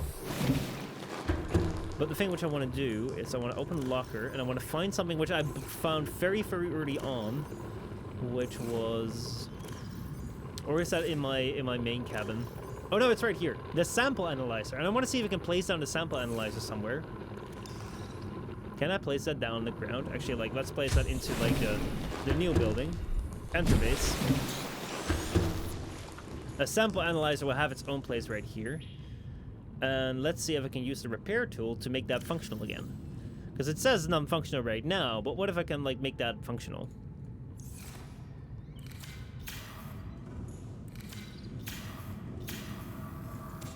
No, I can't make that functional. Fuck. Alright, let's place it back. There we go. Let's open storage. Let's go and... No, not dump the full batteries in there. Let's dump the lead in there, the lead in there. Full battery, empty battery. Full battery right there. Survival knife, fire extinguisher, actually quite nice to have. We have the storage module. Actually, that might be a very smart one to... Can I place that somewhere? Can I go and put that in slot 2 or something? I don't know. Alright, I can just put that back into like the storage places, I guess. Open the storage. Let's place the storage module in there. Scanner stays in here. We have the batteries. Actually, 4 batteries is a bit much. Let's keep it with 3. Poster can be hung up on the wall. Actually, we have 2 posters. And then the fire extinguisher. Let's leave 1 fire extinguisher here. And then let's go here. And let's make sure that we have both these posters in our hands. And then we're going to go to 1. And we're going to put up 1 here. And we're going to go to 3. And we're going to put the other one right there. Perfect. Look at that. Look at that. Now, there's not much going on in the base just yet. But I think that I will... I'll leave that for a little bit later. Let's go back to like a bit of just chatting again. Let's bring that back to music. But yeah. So far, our base, we have a couple of posters out there. We have the bags right here. I kind of want to like get a couple of things from that laboratory again, but other than that, like, there's not much more going on in that ship. So I think we've kind of looted the entire Aurora. So that means that we should now go out and see if I can start building those habitat things, because I really want to build those rooms, like the Neptune launch platform.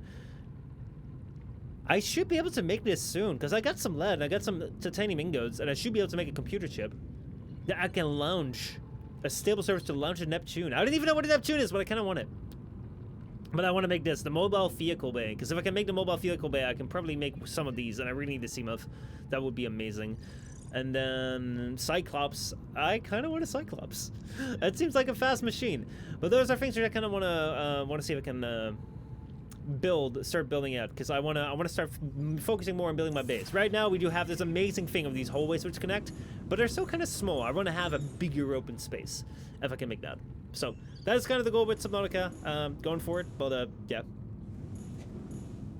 Now let's go back to the room, because the thing is that I'm feeling a little bit tired. And like when we're talking, like that's like I can do that right now, but like I feel like if I'm just in Subnautica right now, like the thing which I'm just gonna do is I'm just gonna like sit there like can I use that? Can I use that? It's not gonna be all that interesting. It's not gonna be all that interesting to watch. Let's have the music playing right now. There we go. Music is back. But yeah, let me catch up right here. What was that poster for Natural Selection 2? Let's see.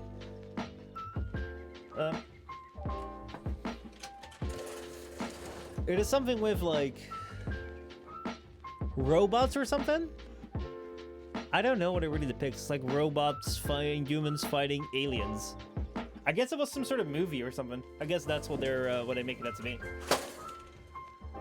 So yeah, the Sega Neptune was a console. The second Neptune was a console that never made it to open market. Oh wait, you're talking about a different Neptune. Let's see, what Neptune are we talking about here? Let's see. The Nemo Point is considered to be the loneliest place on the planet Terra, the planet Earth. What is a Nemo Point in planet Earth? That's a video game in real life. I've played that. Natural selection. Have you played that? I mean, like, we've all played that. We've all won natural selection in some way or another. But yeah, let me see. Go to Neiman Point to find the ancient text. And by the way, do you want me to ask Philippe about that server stuff? I mean, like, I'm gonna speak with him. Like, I'll speak with him from time to time, so I should probably, like, talk with him about it soon. But, everything on its time. I'm trying to see if I can do, Apex Fridays sort of thing, because I know that Jisoo is kind of down to do Apex streams. I know Defton is kind of down to do Apex streams, so I kind of want to see if we can start doing that on Fridays.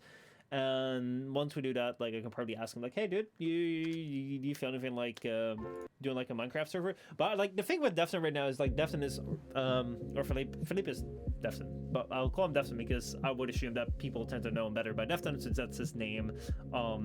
Line. But the thing which I find with which I think with Defton the case is he's now trying to find his content. Like we spoke about that like briefly on when was it? Saturday or something? A couple days ago. I really forgot my days. I really forgot my fucking days. I have no idea which day it is from today. But anyway, so he's trying to like figure out what kind of content he wants to make, which I can very, very much like feel. It's been like a really, really weird time with. It's a really, really weird time like switching over your content to someone else. I feel in one way I've smoothed it out, and the other way I totally haven't. I think on Twitch we have 100% smoothed it out. We've gone from Warframe to not Warframe. So fucking nice. In the sense of, I mean, like, we're all on the same page. In the sense of, I don't see all coming around like, oh, we gotta play Warframe, or, oh, you mentioned it, I'm gonna kill you now you mentioned it. But yeah, it's like we all like, yeah, we enjoyed the game at some point. I mean, we still do, but I mean, we kind of enjoyed it a lot at some point. You could play on the Ark server. It's like Minecraft. I'd be down for that too. But brutal. So like the thing which I would love for a multiplayer like server game is if it could be something where either we could do it on stream where like we could have two teams kind of competing with each other, or we could do something where it's like we can go on like a story with like videos, but then also like expand that on stream. Like I don't really know, but we'll have to see how that works. Ark is a good game, but horrible devs. Except Ark is whack. And if we're going for something brutal, just do RL craft. What is RL craft? What is that? I don't know. Anyway, so yeah, I was talking about like how to smooth out the transition from Warframe to something else. Like I think on Twitch it's been alright because like I haven't really felt the need to go back to Warframe in months, years, and I constantly find something new, and like you always follow the story of this as well, because you know I keep you up to this, like what's going on, what I'm thinking about, and now that I've started to like archive streams, you can also see where the story goes. It's like what was going on like last August. Before that, I really missed that I didn't archive streams because it would have been such a really cool thing to have like years and years of like stream archives. But anyway, RL Craft is a difficult modded Minecraft pack. Damn, like Minecraft even has its own competitors. I see. But yeah, it's one of the most difficult to play in. Damn, dude. Actually, I don't know if I'm ready for that. But yeah, like the thing, let's see. The thing which I found with YouTube, and I'm pretty sure, I mean, like I spoke with Defton about, like we both have at this point in time right now, is that we build our channels up to be like Warframe, and as like what is your channel right now? And I especially have it with this channel right here, the main channel. I'm gonna post tomorrow or in 2 days about it. 2 days about it. I'm gonna post in 2 days because I want to record like my video tomorrow and then do something after. But anyway, so the thing is, like, if you look at this, like, I kind of had like a set thing where you could kind of see like I was doing Warframe stuff around here, and I knew kind of what I wanted to make because I had like I didn't know what I wanted to make, but I started out making like these explaining videos in Warframe. Then I moved on to like some reviews. Then I tried with vlogs, something that I did some podcasts, and at the same time I did like a War Within reaction, which got so many views for like a really, really old video. But yeah, I did some Warframe stuff.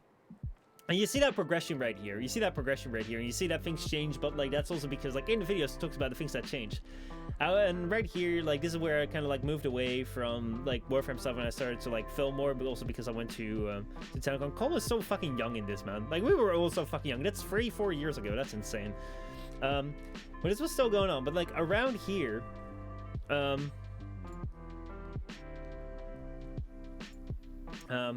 Around this point in time, let's see, we still like here's where I sold this fan, did this fan, and then around here I just stopped. I didn't upload for a year, and then I made one video.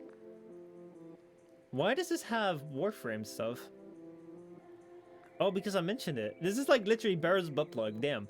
But yeah, so I didn't do a video for a year. Then I did like one vlog, and I did like 2 podcasts, and I did like these book videos, and then like it kind of ended.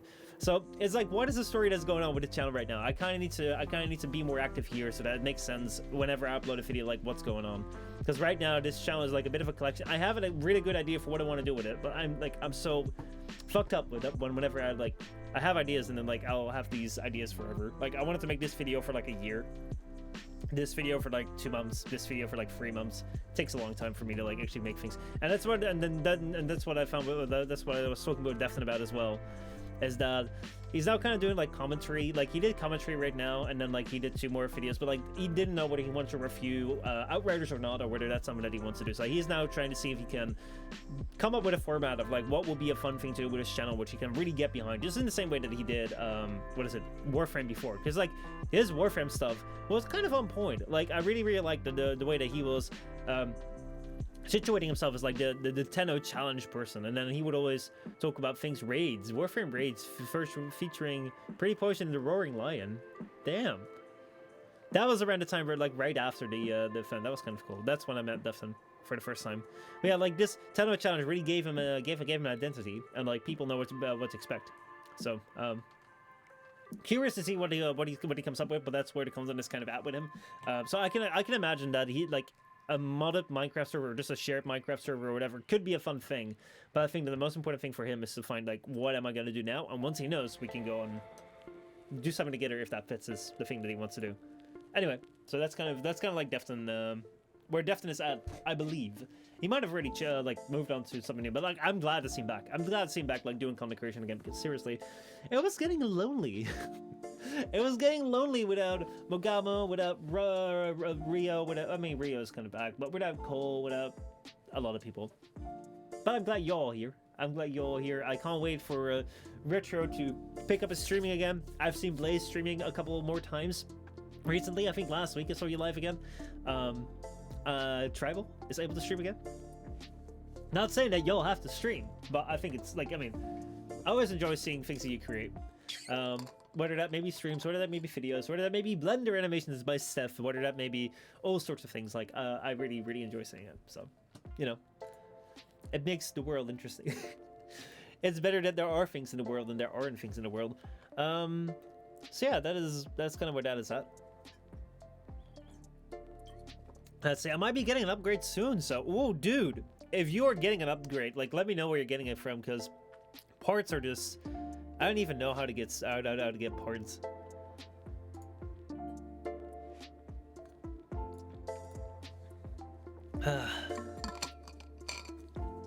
Let me.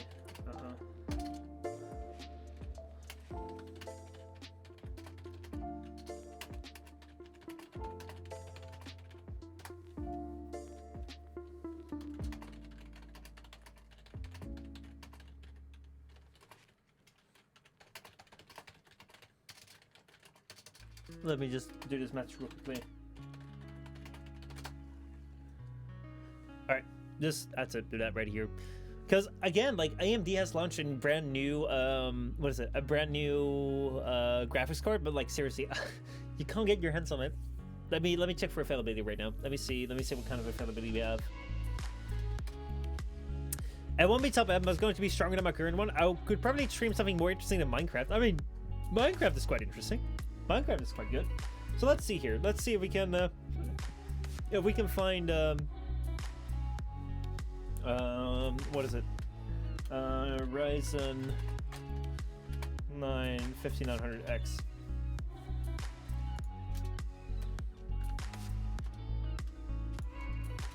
There we go, 5900X. Let's see. Oh, that's actually available to buy, I think. It is available to buy. It is quite expensive though. Ryzen 5 5600X. Let me see, what were the reference prices again? I saved it somewhere. AMD Sen 3. Let's see. If Vanilla Minecraft gets old after a while, and since I know almost everything about it, I'm waiting for the next update. Where's the next update coming?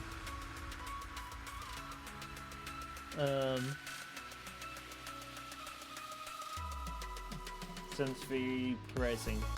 I kind of like. I always want to see like the reference prices that they that are talking about. Let's see here. AMD some free pricing. Let's go to all. Let's see here. Release size, price, and specs. Let's see what we find here. Agree? Good question. You don't know when it's coming out. No one knows. Imagine Sen 2 but better. What is it? We have the release date. We have the prices. So that's about 704. Let's see. 59.50. 799 USD. 799 USD, and here it is. And oh wait, the 5600X, 5600X is supposed to be 299, and here it is 345 euros. Honestly, like that is, I mean, that seems to be somewhat retail price, even though the euro is more expensive than USD. It tends to like, I can see how this happens. 850. It's still quite expensive, but I mean, at least it is there. If you want to get it. Let's see, 5950 is not available yet. Ryzen 7 5800, that is available right here. 478.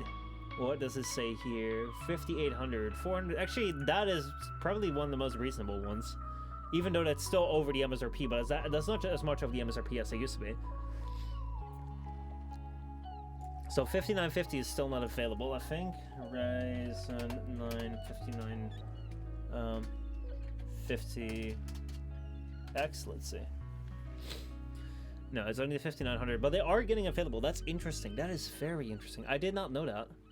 Let's see here then if we want to go to RTX 3080, let's say. Is that available? Are any of these cards available? 2070, 2080, 1,000 euros. Damn, dude. That is fucking bad still. That is really, really, really bad. AMD 6900 XT. Let's see if we just go for something like that. Oh, man. Yeah, I would say availability is coming back somewhat. It is not like... It is not as bad as it used to be, but it's not as good as it can be, but at least could be possible. I want to look at streaming modded though, and though for usage of the computer concerns me, I'd need an FT upgrade. I mean, it depends. It really depends on how you'd like how you'd set it up, because like actually I don't know. I don't know what it would work. Like, don't take this as advice. Don't take this as a recommendation, because I don't know what a smart idea is. Because, like, what I'm thinking about is, like, you don't need to stream it from one single computer. You could use your old computer to play Minecraft on, and then, like, either use a capture card to, like, send it over, but then you'd have to buy a capture card. Depending on, like, what kind of capture card you get and, like, how much the price of that is, you might not have to spec out your computer with a higher CPU or a higher graphics card. So that could be a cheaper option, or it could just be, you could better put out whatever price you find the capture card for. You could also put that towards your computer, and your computer might be better off. I don't know what the better option is there. I really don't. And there are options like OBS NDI, which is basically like you could have a way to capture your video feed, or like your other computer without a capture card. There is an option for that, but it doesn't tend to be as stable as having a capture card, but it does work. So if you don't want to get the capture card, there is this way to do it, because then you could run Minecraft, have one PC, just do entirely Minecraft. You don't have to worry about having a PC that can run both modded Minecraft and stream at the same time. But that just depends on whether you want to like build an entirely new PC, or whether like you're going to use your old PC for parts for the new one. That really depends on like what you're doing with it. So I don't know if I can like give good advice on that. So yeah, that is kind of like what I would be thinking about. But make sure that that's also like something you can get behind, because like one thing which I think is kind of important to keep in mind is that, and I'm a really bad person at this, is that what do you want to treat this as? Like, do you want to treat this as a hobby? Do you want to treat this as a business, or do you want to treat this as like, okay, so like the way that I'm talking about it, like not necessarily in like I think whenever you're starting out, always treat this as a fucking hobby. Always treat this as like a fucking like spare thing you do in spare time. However, I kind of mean on the financial side. So like one thing which I did is I sunk a lot of money into like a cool setup, like the fact that I can have cameras swinging around here. This thing doesn't even work yet for the stream yet because my computer doesn't support it. But like I would spend a lot of money into making sure I had old equipment. However, if you want to treat this as like a business thing, if you're like, okay, so you know, I don't want you to spend more money in it than I'm gonna get out, then you should probably not get a couple $1,000 PC. So the thing is, like, if you want to try this out just for fun, just to see like, okay, so like can I make some money of it? Can I do this for like a job? Can I maybe not even do it as a job, just for like a part-time thing where I can earn something to the side? I would say invest the least amount possible, which is still stable. So I think that you should then look towards, if you want to use a camera, just get a cheap webcam, because a cheap webcam will do the job just as fine as like a big camera right here. You don't need a big expensive camera. You can just use a webcam if you want to get started, because no one's going to give a fuck about when it comes to camera quality, no one's going to give a fuck initially whether your camera looks amazing or whether it kind of looks crap. But if you want to try it, go for it. Like the same thing with a microphone. I mean, you already got a cheap microphone, so that's good. But again, like if you want to get started in this, or you kind of want to like do this for the money, start up like in a way that you like don't buy too cheap, but buy like entry level as much as you can get away with. If you really want to be like, okay, like this is not really a hobby in which I want to spend like a lot of money and don't care, I kind of want to make a return out of this, then make sure that you kind of like sit like, I can do this with this, I could be better, but this is something where I can like step into, and if I lose out on this, if it doesn't work, it doesn't work. Imagine showing your face in your streams. Yeah, imagine this wasn't a full AI. Stream would just be for fun at first. I don't plan on being a professional like you for a while. I think that's a really good approach, but like one thing which I think is like, I'm not saying this right. I am not saying this right. I think it's a very, very good thing to do it for fun. But it's just like important for you to like make a budget in your mind for like how much you want to spend on this fun. Because I know that there are some people that will go out and like spend a lot of money because like, oh yeah, I'm doing it for fun, but like they're kind of hoping that they can make that money back, and then they just like spend like hundreds or thousands of dollars because they just, oh yeah, I'm doing it for fun. Like, do be aware that like, you know, there's a lot of things which are possible, but then make sure that you like you prep a budget, because budget is kind of important.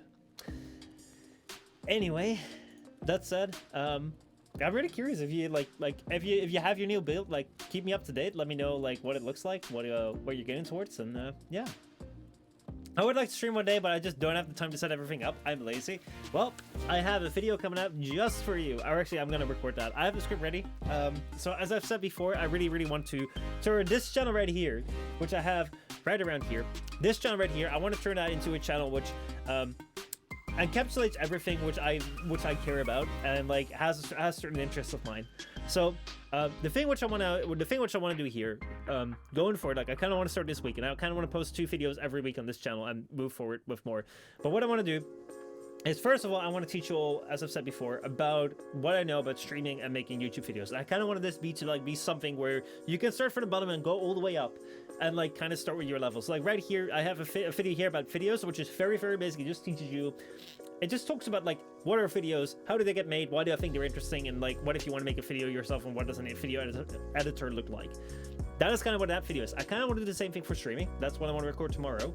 I think it's going to take me a full day to edit that, so that will probably be out on Friday, which is like, yeah, that's gonna have to be out by then. But then afterwards, I really want to get into, okay, so like if you have OBS, how do you set it up? How do you set up like scenes? And like we can get more and more advanced over time, so that if you want to start all the way from the, you don't even know what videos we're streaming are, you can get started right here with this video, like understand what are videos, and like move yourself your way up. Streaming the same way, and like slowly but surely, like I really want to get to this point where like I'm gonna be like, oh man, I really want to like figure this out, or like, you know, Joey has challenged me for like a scene off at some point, and I really want to like agree to that. I really want to like make it a really cool scene, but I want to take y'all along for it, because I think it's amazingly interesting how to do something like this right here, the way that like I zoom out and I zoom in, like this stream deck thing is so fucking awesome.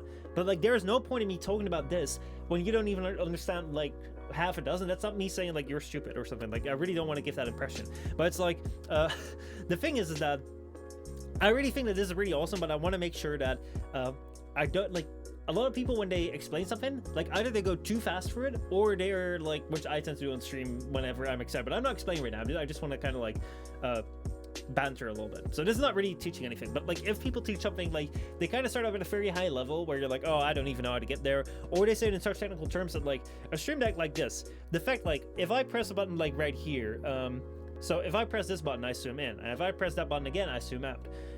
If I press this button right here, I zoom in. If I press this button here, I zoom in double. But if I press that button, I zoom out. It's like that's something which I've configured, but like a lot of people either like go very much in depth about it so that it makes it look like it's wizardry or something. I just want to make sure, like, okay, listen up. I'm an idiot, okay? I started doing this whenever I was like 17 years old. I had no idea what I was doing. I'd never made a single stream or a single video myself. And honestly, like, I figured it out for just like going out on the internet. And like, that's something where like, I think a lot of things in life are very simple. Like, you can just start out somewhere and like learn step by step. And I think like, if I can teach you like step by step, like what my thinking patterns are, and like why I do certain things and like how these things work, it might be a lot more accessible, and like it might be fun for you to try it too, and like it might be something that we can talk about then, like, hey, why do you do this, why do you do that? That's kind of something which I want to achieve. And at the same time, like, this is not going to be a video making channel though, because I also have like, I just wanted to encapsulate things which I think are very, very interesting. So right now I think video making and Twitch is very interesting, so I want to like do a series about that where I like go into all the details about that. But at the same time, like, I also made this video about like my Nokia phone, which is right here, which I think is still amazing. I have a new video coming up. Let me see where that is. There it is. Here we go. This right here is a iPod Mini.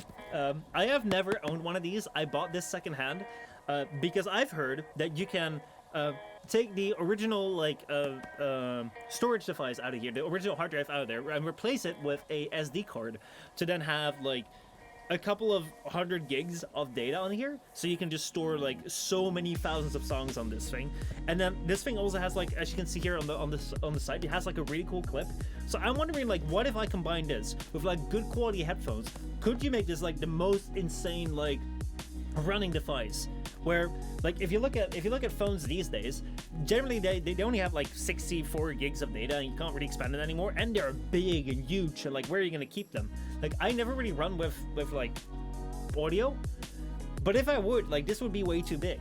Like, I kind of would want to have something smaller size, or like, I mean, this would even be like good, but like, I mean, this thing is smaller than this thing right here is. But then, like, if you go small, like, not a lot of small devices are out there. So I'm like, what if I can make this? Like, I think that's just something fun to try. I would love to try things out with, like, Raspberry Pis. Are those even Bluetooth capable? I don't think so, because these are from 2005. I think this one is from 2005. It's like a second generation iPod Mini. But yeah, like, that's something which I want to discover. I've not done anything with this yet because I want to do that like on a video. I want to try that out. Same with this thing right here. Like, I want to make a wooden LED, which I want to like go for the process with. But after that, like, I'm even like considering things like I have an idea on which like I might be able to. Running wires is no bueno. I still quite like it. Like, I love my headphone jack because like, I mean, like, I also don't run with music, so maybe it's not really up to me. Because, like, I'm not really a, like, when I'm running outside, I really just love just listening to the world. I can't run with music, because, like, I'll be taken out of the world. I love running in the morning, running, like, late at night. Oh, that is perfect. That is so good. But anyway, other than that, like, I really love having these, I really love having, like, big plugs. I mean, this doesn't fit because it's too big, but I can screw this off. Like, I love having wires. Not really love having wires, but I think the sound quality is way better when I listen to it like this, and I don't have to charge these bloody things. Which I've had Bluetooth headphones that I had to charge all the fucking time, and I fucking hated that. Anyway, so those are things which I want to tackle. There's things like, I would love to try things with a Raspberry Pi. Like, Raspberry Pis are super cheap computers. If you've never heard of them, like, they're super cheap computers, which you can just, you can do many things with. Like, one thing which I would love to try is, there was something where you could set it up to like block ads on your entire network. Like that seems such a like smart, useful thing. I would love to try it, see whether that works, see what I can do with those things. Like those are also things which I want to cover in videos, and along with that, book reviews can be coming up because I love reading books and I think it's fun to share. So it kind of is going to be, it's going to be a channel where I share things which are interesting, like in the same way that Warframe right here. Hold on. When I started out with this channel, Warframe was mighty interesting to me, and I wanted to start off right from the start. Like this wasn't necessarily my intention, but I kind of did. The thing which I did is I started out from the start with Warframe, and I wanted to just like explain to people that just joined Warframe like what Warframe was, and I wasn't very good at it. Like I admit, these videos are horrible fucking trash. However, it was something where I was like, okay, so like I would explain about introduction, starter frames, defense, master rank, and just explain what Warframe was. But the thing which I found, if I dedicate a channel entirely to one thing like Warframe, over time my interest will fade in Warframe, because after so many years I've done everything. Or, you know, so this channel I don't want to dedicate right now to like video creation or dedicate to one single thing. I want to dedicate it to things which I find interesting and then just like take you along with it and why I find it interesting. And it will probably entail like a lot of tech. Like I love this video setup, but the scripting for that takes a while, and like the shooting hasn't been a while. But yeah, so yeah, that's what I want to do here. That's what I want to do here. And the Post Malone channel, this thing right here. It's been a while since I posted a video. What do I have planned for this week? I had something planned. Do I still have that here? I had something planned. You'd be like a more educational version of Charlie. Well, like that's the thing. That's why I have the two channels. Let me see where that is. Here it is. What do I have planned for this week? Because my planning is fucking shit, by the way. No, actually, like I'm still on point for this. I'm still on point for this. Like I hadn't really anything planned for this week. But what I want to try tomorrow, I want to see if I can get started with that. Like it will probably be Friday as well. The video of the Subnautica. I kind of want to keep the Subnautica videos on here too. And I have a review coming out, which I am really scared about because it is something different. It is something very different into like which might work. But this is definitely a video which is much more like this video right here. Hold on. It is so much more like this very first video because I have an idea and I'm trying to see if I can make it work, but I know that next time I'm gonna make it, I'm gonna look back and it's gonna be fucking cringe. And there's a lot of things which are not working in that video, but I kind of want to point it out because I started working on it like a month ago. Let me see if I can finish that. It'll be like a Ghost of Tsushima review. So yeah. And like the thing what you're saying about like a more educational version of Charlie, like the thing which I want to do with my channel is like this thing right here. I kind of want to make sure that I deliver something of value, right? I kind of want to like make this a channel where it's like, if you watch a video, you might have actually learned something. You might have actually like stepped away with something where you're like, Gridark, what's up, man? How's it going, dude? How are you doing? I kind of want to like give you this feeling where it's like, hey, you know, this was well crafted. This was worth your time. This is something which I can like show to sponsors and have them be happy with, right? So that's kind of like what I want to do with that channel. But then here, like I built this because I wanted to make a game, because I still wanted to put my gaming content somewhere and it didn't feel fit on that main channel. This, I just wanted to like do whatever the fuck I want. I kind of want to keep a focus on games because I think that it will be interesting if I think it will be good to give myself some context. Because one thing which I found, where's my little booklet thing? Here it is. So one thing which I found is that after I quit Warframe, a lot of my peers around me also said this thing where it's like, oh, like it's so great to no longer be restricted to one single game because it limits you so much. And that's true, but at the same time, you need some form of limitation.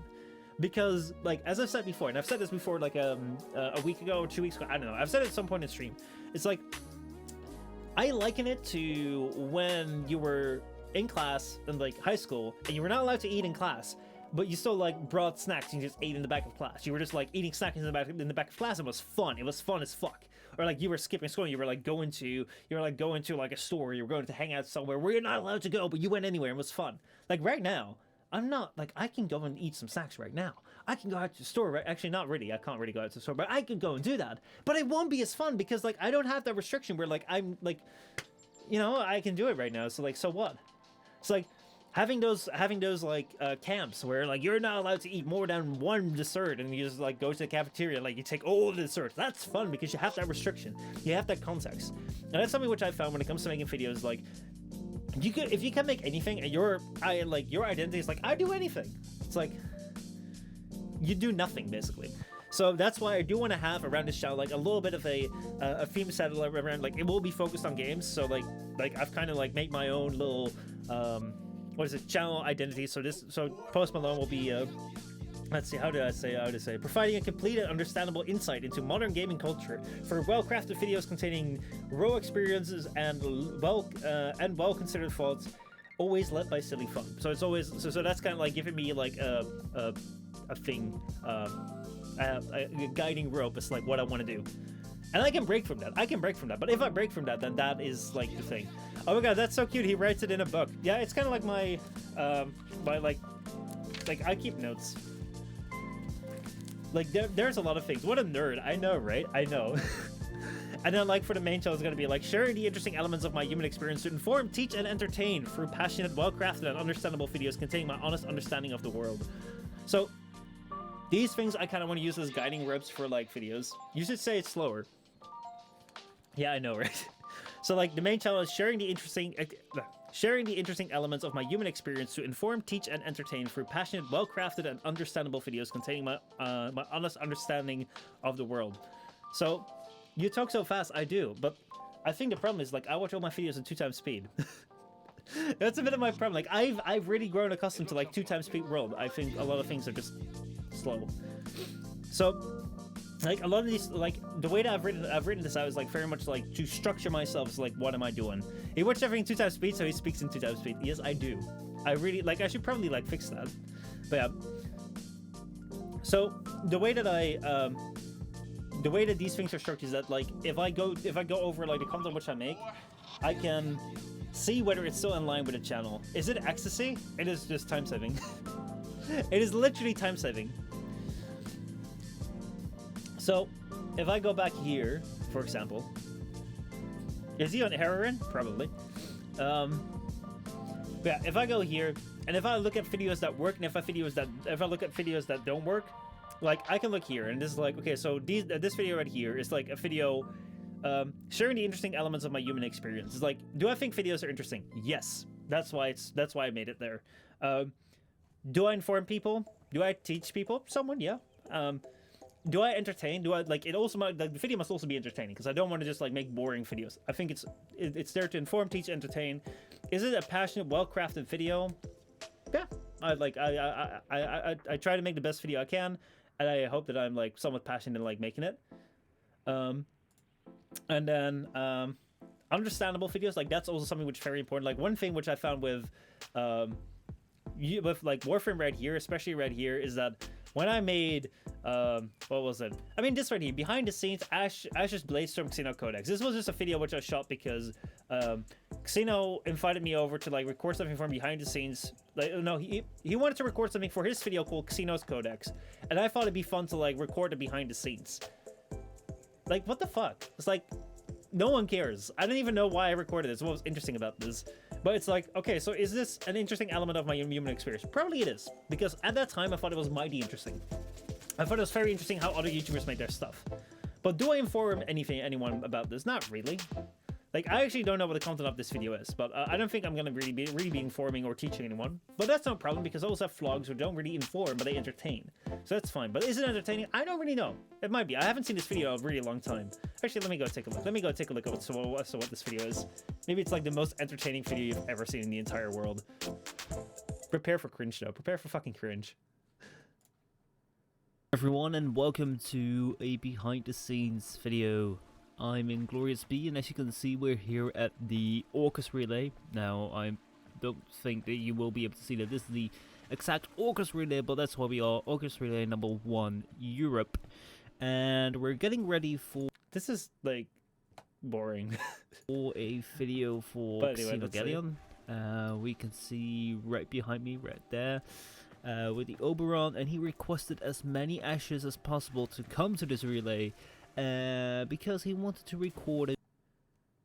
chat with Ash in the See, like, this is boring. This is fucking boring. Like, what are we looking at? Like, what is... So, like, this would be a video I would never make with this guideline. Because the thing is that it is not entertaining.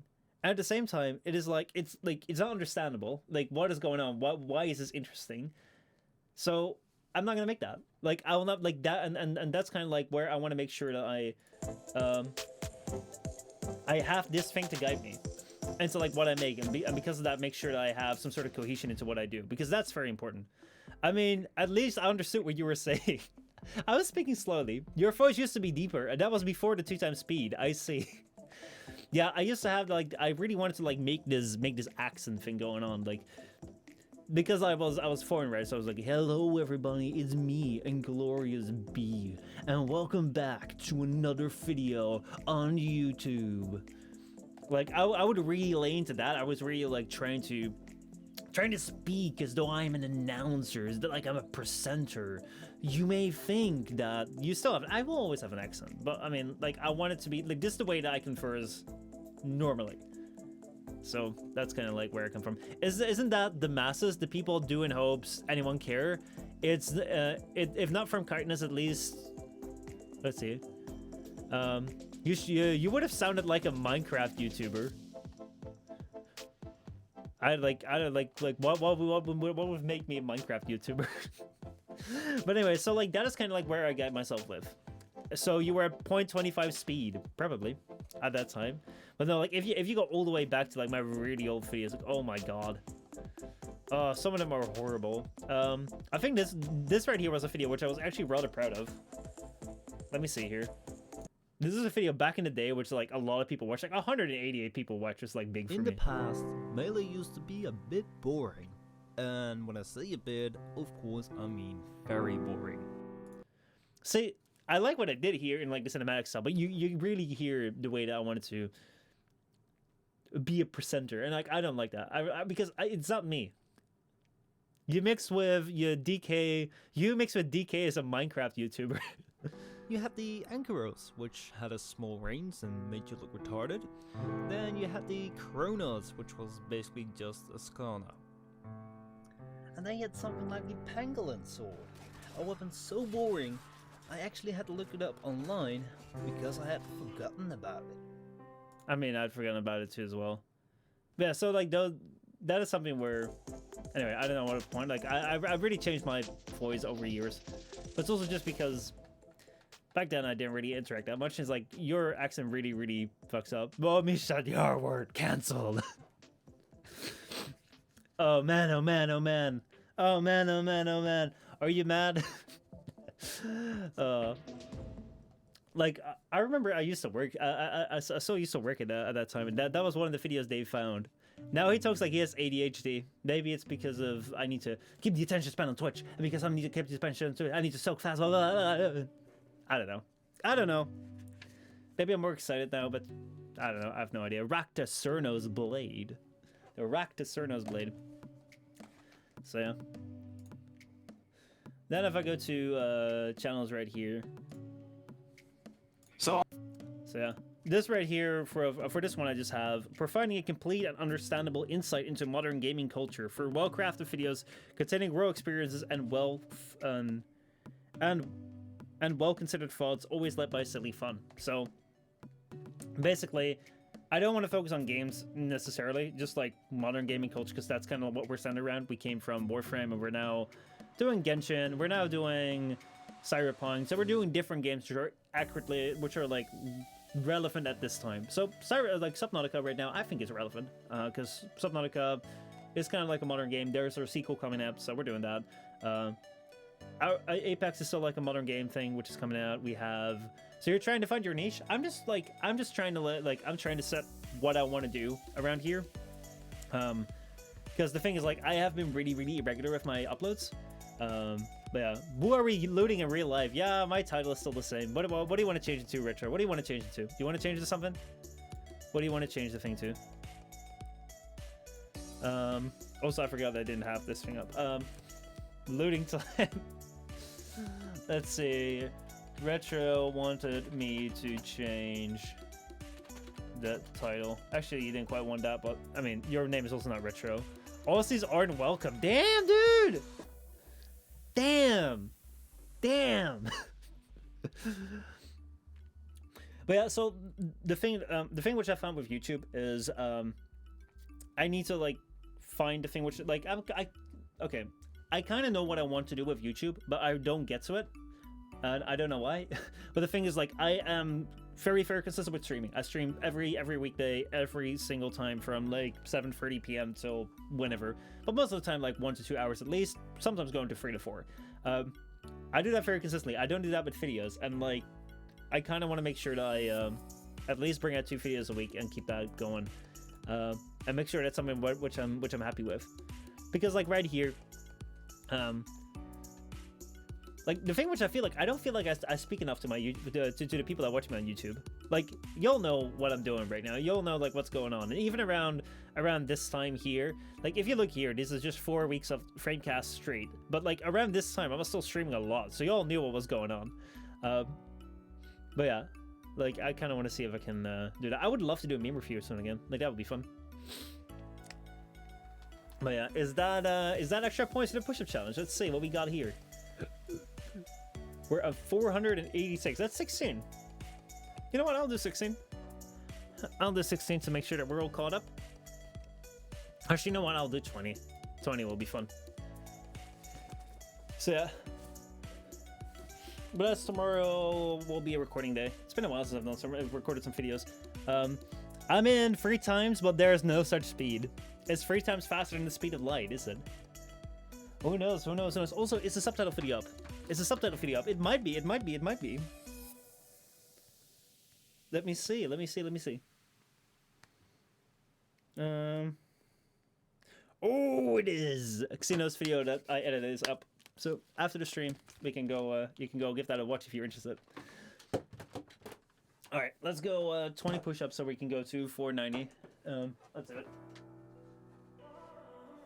All right. 1, 2, 3, 4, 5, 6, 7, 8, 9, 10, 11, 12, 13, 14, 15, 16, 17, 18, 19, 20. Boom. Did a little bit more. I'm not left-handed, so. Anyway, where is my headphones? Here they are.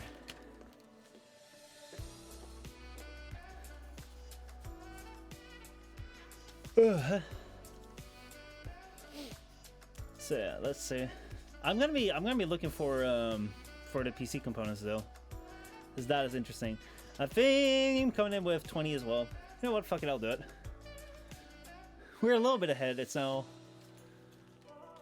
5:06, but you know I'll keep it at 20 because I think 20 is fun to do.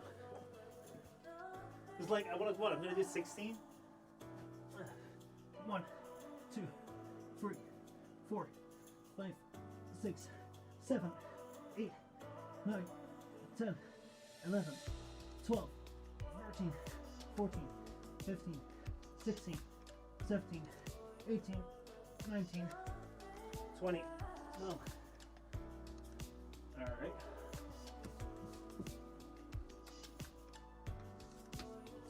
Five, 10. Oh, Greta coming in too. I should have known. Should have known. If you did that before, then I would have. Let's see. You want to help me? You want to help me look, Michel? I mean, just let me know what your budget is.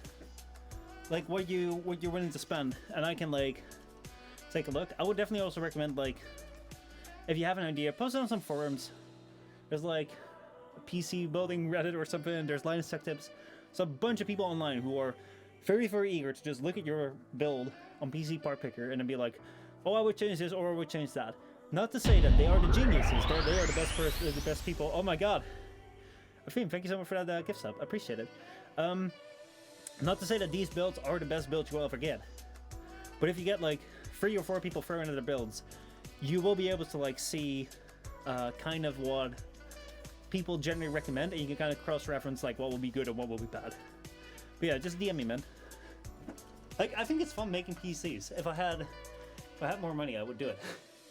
But yeah, like I also want to make a video about building a PC because I think building a PC is so much more easier and fun to do than people imagine. Like, I think anyone can build a PC, but it sounds so challenging. Like, I remember the very first time I was playing. I want to buy a PC at the moment. Yeah, I know. Like, pricing sucks. But like, I've already been needing a PC since like October last year. But Gredok, you're unwelcome. Yeah, you don't know. Yeah, let's see. Yeah, you don't know many people. Let's see. Plus, my GPU is out tribal coming in without a private subscription. Anyone can fix a car. I mean, like, anyone can fix a car. Anyone can. I think anyone can build a PC. But the thing is that, like, for a lot of people, it sounds scary. Fixing a car, like, I know so many people that wouldn't even want to fix a car. They just take it to the dealership because, like, it's a thing you need to do, and a car is complicated, just like a PC is complicated. I remember when I was, what was it, 16 or 15 years old, and I was playing Warframe, and I was like, I met this one person who told me that they built their own PC. I was like, what the fuck?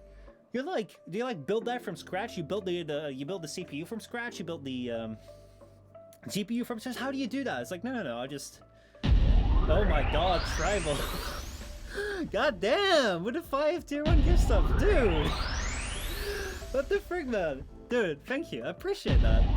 That is crazy. Oh boy, oh boy, oh boy, oh boy, oh boy. Oh man.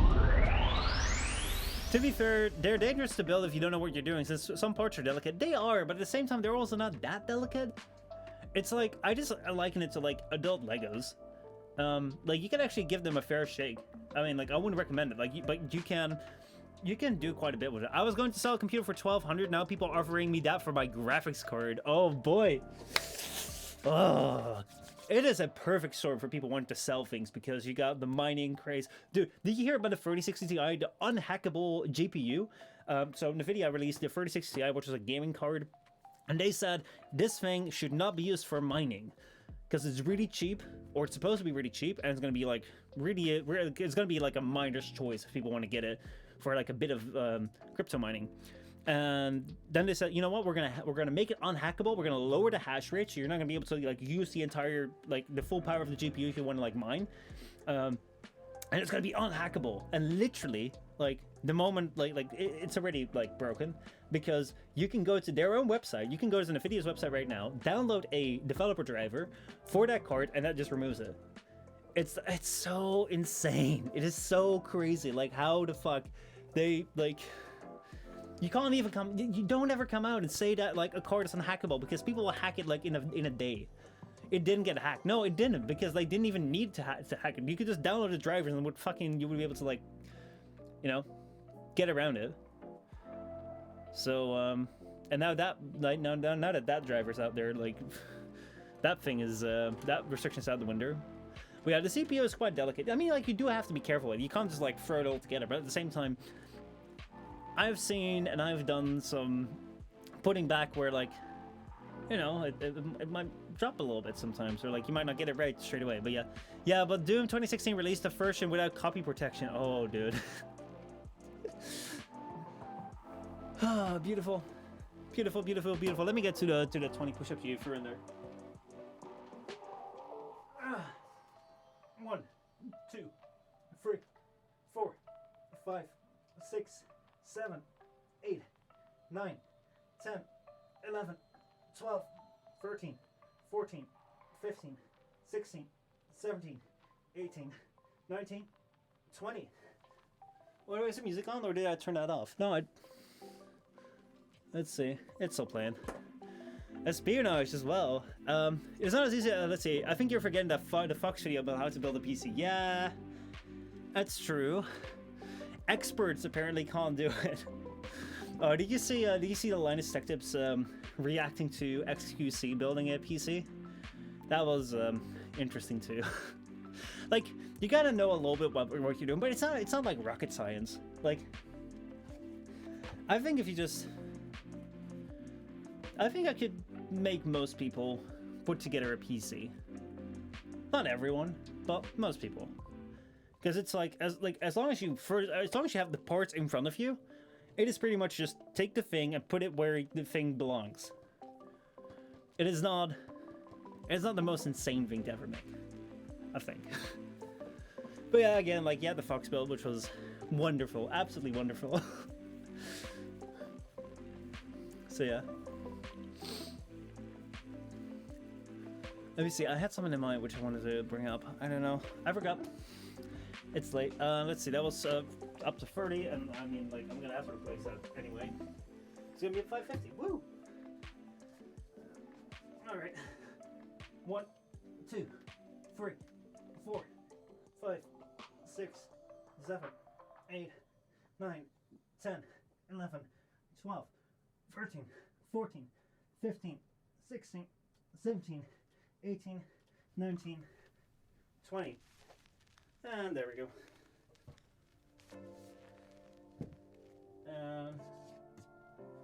550. Have you seen insert anyone here reacting to XQC doing insert common task here? Normally I don't watch react videos because I don't think they're interesting, but it was just like, I follow a lot of tech tips, they post up that video, I was like, okay, sure. My time is night until the future. FM, thank you so much for tuning in, and I will see you soon again. It is not hard, but you need to read and have a basic understanding. Yeah, that is quite hard for people. That is quite hard for people indeed to have basic reading and basic understanding. Then again, like, I rarely read manuals because I'm also kind of like, if I get something new, I don't want to have to read to understand what it does. If I need to read to understand like how this thing works, it's probably not very well designed. But yeah, anything had to do with XQC is like watching a child discover something for the first time.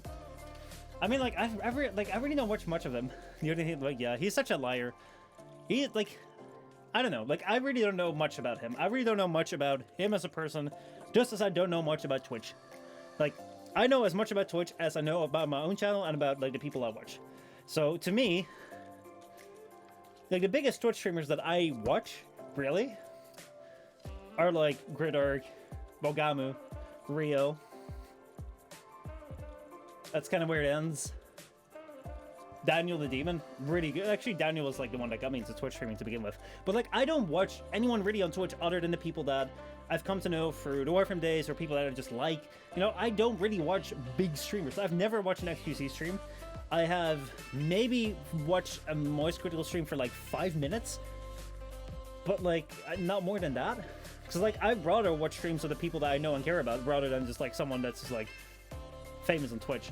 So like, I don't know much about them. That said, everything that I have seen around him seems to be somewhat of that like Twitch streamer stereotype, which is kind of like not very well informed and like a little bit about, let me make statements or do funny things which is like align with my community. I don't know, I really don't know. It doesn't seem to be the type of streamer that I'd watch. That said, I don't know, like for example, like the way that so like the reason that I saw that video is because Linus made a video about it, because Linus was contacted, by Linus Tech Tips, he was contacted by XQC to see if he could do a collaboration to build XQC a PC, because he wanted to have a PC. So he asked Linus, "Can you help me with making a PC? Because I want to have a new one."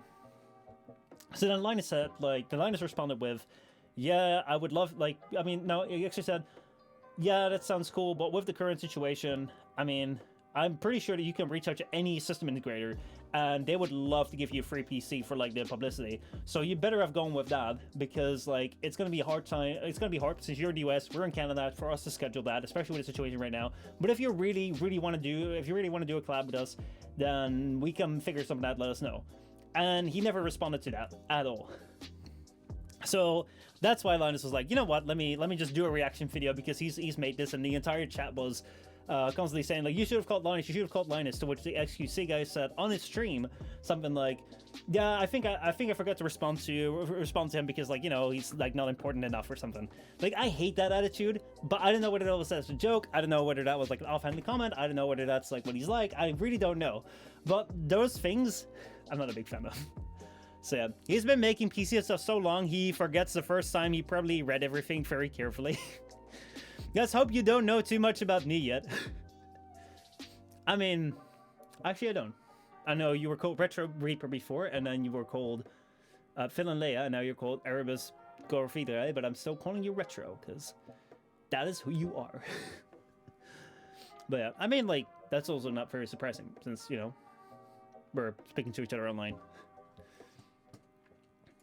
But yeah, anyway, so, I don't know all that much about when it comes to the Twitch streamers, so, like, I'm not really quite fast to judge on that. But yeah, but we're going to forget that ever happened. Phil and Leia, we're going to forget Phil and Leia ever happened, or we're going to forget Retro ever happened. My Retro will always haunt you. Exclamation mark, what is it, lies or so? Yeah, that doesn't work anymore, I need to bring that back. Anyway, damn, we've been going on for quite some time. Let's see what's going on the Twitches. The thing which I also find, for me, Twitch is very much like, I don't know how you see it, Grid, but for me, Twitch is very much about the interaction, about like the live chat sort of thing. Because like if I want to see someone do something and I can't interact with that, like I'll watch YouTube. Because like with YouTube, I can skip ahead to the things which I find interesting, or I can like, you know, YouTube is a lot better if I just want to see content that I want to see. But I can't interact with YouTube as well as I can with Twitch. So the thing which I love about Twitch is like seeing the chat react to something, like talking with a streamer, the way that like I'll tune into your streams and just like talk with you and like we talk about whatever. Seeing you like upgrade your setup and then talk about like what you did and how you set things up. Like I love that stuff about Twitch. And the thing which I find like sometimes the bigger challenge you get to, like the less that interaction becomes, and then it just becomes like less interesting for me. It's like, I don't know. I've never really watched a streamer over a certain, like, I don't know. I wouldn't even know who the biggest streamers are. Like I would say Ninja, Moist Critical. I mean XQC, but I've never seen his streams. Pokemon, but I don't know what kind of streams he does. So I just know that like Leafy made videos on her. Actually, didn't seem to be all that great. I mean, like, not gonna criticize Twitch. Ew. I mean, like, but like that's just all from what I see from the outside, right? So like, I don't know who these people are, but I'm sort of like, I don't know. It's a really weird thing because like I mainly do Twitch right now. But like I'm not all that interested in like the platform itself. I just think what I do is fun, and I hope you guys enjoy what I do. I think it's fun as well. I stream for a different reason now. I find big streamers pointless to watch. Yeah, I mean. I might agree with that, depending on like what your reasoning, but I think that our reasonings might be pretty similar. But it's like, yeah, I don't know. I don't watch any big streamers. I don't think I follow a single partnered streamer. Oh my god. So if I ever get to like my partnership, we just like unfollow. Big streamers are like going to an event. Either you like a concert or a TED Talk or something where you don't interact. Yep. That's what I found too. And the thing is, like, I don't know how I would handle that if the stream gets bigger. Because the thing which I find with streaming is, and this might be a really weird thing to say to people that like have streamed a lot or like said stream a lot, but I don't necessarily consider most streaming content. I wouldn't unfollow unless the stream changes. I mean, the partner badge will just change the stream immediately because there's a partner badge and now all of a sudden it's like legit or something. I don't know. But the thing which I find, what I'm doing right now, I don't think I'm making content. I don't feel that this is making content right now because what I'm doing now is I don't have a plan for what I'm going to be talking about. I have no idea what the next word out of my mouth is going to be. I have no idea what I'm going to be doing like 5 minutes from now or 10 minutes from now, so I'm not planning anything. So, and I feel that most of the time that's the way that streamers go into their streams. It's like they don't know what they're gonna really do or what they're really gonna say. They might have an idea of what game they're gonna be playing. That might be a little bit of direction. Like we're going for Subnautica right now, and that might be like a structured playthrough a little bit, but also not that much because we just dropped out of it and started talking. So that's not really like going through that for that gameplay session. But you also have a lot of people, like what people did in Warframe directly, they would just play Warframe because that's all they did, and there was no rhyme or reason to what they did. Just turn it on, just started running relics, and like what kind of content is in there, right? That's not to say that there is no like there's people that really prepare their streams. There's people that really have an idea of what we want to do. We have podcasts which are like structured around certain types of debate. You have people that really make a show out of what they're doing. You have people that like, there is content on Twitch, but I don't say that every single Twitch stream is content creation in the same way that like a documentary might be. And like, I'm not saying a YouTube video, because there's also a lot of YouTube videos which are absolute garbage. Reaction videos are not content either. Just like, you know, just like YouTube is. Like, reaction videos, I don't think they're content either, because it's just people just like saying, I'm gonna react. Maybe even like Let's Plays, in a sense, if they're not done well, they might also not be content, because it's just like someone reacting to like the gameplay. However, you will have more people, if they make a video, they will have more of an idea of like, this is where I want to begin, this is what I want to say, this is what I want to bring across, and this is where I want to end with. There's more of a, like an intention behind what they're creating, and more of like a like, you more have to craft it into something which you want to. Not all the time, because there's also a lot of people that just like turn on the camera and do fuck all. But yeah, to be fair, the good Warframe streamers played with viewers, gave away items and plat. They were like game shows. Yeah, were they like game shows? I mean, in the way that like platinum was given away, yes. I think that if you've looked at Warframe, like a lot of times people would play with them, and like there would be, like yeah. I mean, the way that I saw it is like a lot of times like people would either come for three things. One, to play with a streamer and then be able to achieve things that they wouldn't be able to achieve by themselves. So it's kind of like a guide in the game. It's like, oh, let me run relics with you. Let me run this thing with you with a social condo. Let me go and do this thing with you. Two, this was very common. People just watch so that they could earn plaid or giveaways or that sort of stuff. So like that's more like the game show element, where like you could watch and then earn things from the thing. And third thing is was like for the person itself, which there were definitely a lot of people that would watch for the person that was streaming, but also many people that didn't. That's why people go to game shows. Yeah, like the thing why I'm kind of hesitant to call it game shows, because game shows kind of imply to me that it's like, oh, win this prize, like, you know, the quizzes, and it's not, most of the time it's not really a quiz, it's just like a platinum thing. But yeah, I see where you're calling that. Retro says not being able to interact with a streamer definitely makes it worse. That's one of the things why I would be fearful of if I became like Mika wants to think. Where's my plat, Michel? Oh man. So I'm actually quite curious, like, oh man, like we should do a talk soon grid, whether that may be on a stream or whether this is maybe private, I don't know, whatever you feel like. But one thing which I'm kind of curious about is like how you have experienced people within Warframe, especially streamers that like what's your experience with people that like a lot of like giveaways, that really rely on giveaways? Because I know like you had your Gridbox store, which was a very reasonable thing, where if people watched that they could like redeem, you had Steam games that they could redeem, you had a lot of Warframe items that they could redeem, but there's actually one person who we both know who always very much relied on giving away items, giving away prime accesses, giving away platinum, having timers and having like subscription goals. If you hit that, then like prime accesses would be given away, and obviously like that subscription goal would be more income than like the prime access. Every single time that goal would be hit, then that would kind of be like profit, which was very smart and growing in Warframe. But the thing that I was always afraid of was that if you rely so much on platinum, is like, as you see with Warframe, all their death streams are exclamation mark plat, all the things, all the people there just want to have like the free money sort of thing. And then the moment the death stream shuts down, everyone goes away. No one cares about it anymore. So people don't tune in because they're interested in the content. They just tune in because they want to have the price. So whenever I would speak to this person, I would always be like, hey, listen up. No, actually, it wouldn't be like that. He would be like, hey, listen up. He would tell me, you should go and use your plat giveaway in the title. You should start giving away plat. You should start giving away items because people will watch for that. And I was like, I don't think that's a good idea, because I think it's going to come back and bite me in the ass. I don't want to do that. And I was like, no, it's very good. And all this time, it would work. There would be a lot of viewers. There would be a lot of interaction. However, recently, I did have a conversation. It seems like everyone, people are getting bored and a little bit tired of the game. And some drama was happening, and people were leaving. And it's like... Probably, if people are just there for the plat and people are just there for the giveaways, what's going to happen is that they won't stick around if drama comes along, or if they won't stick around if you move away from the game, because they're not there for you, they're just there for like the things they can win. And I was really very curious whether at some point in time, like, the thing which I expected would happen, and I think that happened. But I wonder like whether you've seen that too. Let's see. The giveaway streams die when the game dies. Look at all the Pokemon Animal Crossing streams. Oh, man. Oh, man. The thing which I've also found, you gotta know your niche. I mean, yeah. Like, honestly, like, the thing is, like, if you really want to fill that niche, like, that's a niche which you can fill. But you are gonna be tied to the game. And I think very few people will be there for you. Definitely. Name anything you go to for the people. I mean, I go to your stream because I want to see what you're up to. Like, honestly, I've never really played World of Warcraft, and I don't think I may, because it seems like a very, very extensive game where I can take a lot of hours into, which I probably don't have the time for.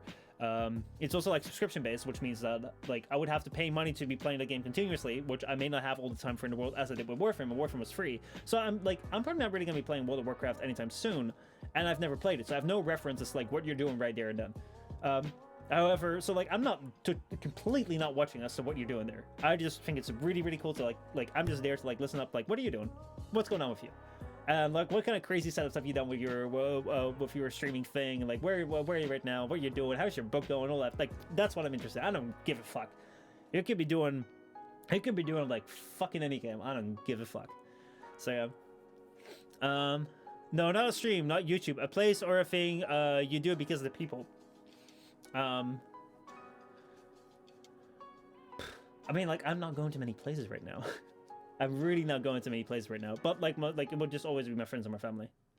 Oh yeah, no, video games, something like VR chat. Was that a chick who sounded like a dude? No. That was someone else. But I'm not gonna like name them on stream because like, I don't think that's really worth it. My point is people watch content creators for the content, not the person. Anyone who thinks people should watch them for them is deluded. I think so too. I agree too. So the thing which I think is that there should always be a it's always smart to strive for having a bit of personality binding to you. So for example, I think that one of the best cases in traditional media where like people have been converted to like watch for the people rather than for the content is something like Top Gear. So Top Gear started out as a small British motoring show, and slowly but surely grew out into this thing where it's like a large worldwide field motoring show with 3 people that were very well known. And then when one of these 3 got sacked, they all quit and they moved over to Amazon. And basically, like, if people were just watching for the BBC motoring show, basically no one would have really followed them. However, everyone followed them, like, a lot of, like, I don't know the exact numbers, but I think, like, a lot of people follow them to the point where the BBC Top Gear show really has fallen down in ratings. And the Amazon show has been probably one of the best Amazon shows right there. And they've actually, like, completely moved away from doing car reviews and doing, like studio fragments where they would talk about, like, the latest car news and all that sort of stuff. They just go into big adventures where it's just the 3 of them just discovering the world sort of thing. That is very, very personality-based. And I think that there's a lot of benefits when it comes to having a personality-based like having a how would I say this, having a like having your personality be something where people come back for, that is very important, because then like you're not like, let's say a game like Warframe dies, like you can move on to something else. Let's say something else happens, you can move on to something else. However, when streamers come out or content creators or anyone comes out and says like, I want people to watch me for me, like that is wishful thinking. Because the thing is whenever I discovered Gridark for the first time, whenever you discovered me for the first time, whenever you discovered anyone, I did not know, and you did not know me or Gridark or anyone. You don't know the content creator, because how could you? You're seeing them for the first time. And I'm not gonna go out on YouTube and be like, I want to find a person. I don't. No one does. So you're gonna have to offer something. Like, there's gotta be a point to the content you're making, which is not just you. So yeah. Let's see. No one followed them to other shows. No one followed them to other shows that weren't about cars. Partly true, but I think also that they didn't do that many. Like, I don't know about many other shows that they did without cars. I mean, like right now, they're still featuring cars in their show, but they're not doing their they're not reviewing the latest cars. The cars that it is about are irrelevant cars, which are like new or whatever. It has really changed a lot. Yes, there's still like a common element, so like they'll still stick around it. But yeah, Genshin 1.4 is out. You could try it out in tomorrow's stream. I'll give it a shot. Yesterday I did Genshin and it was like 1.3. So but yeah, like I also don't think they did a lot of shows which weren't about cars. But the thing is that like I've seen many I've seen streamers, and like I think you have too, which are just like, yeah, like I want people to follow me for me. It's like, no, they won't. Not initially. Maybe at some point. But not initially. But yeah, like I mean, I do think that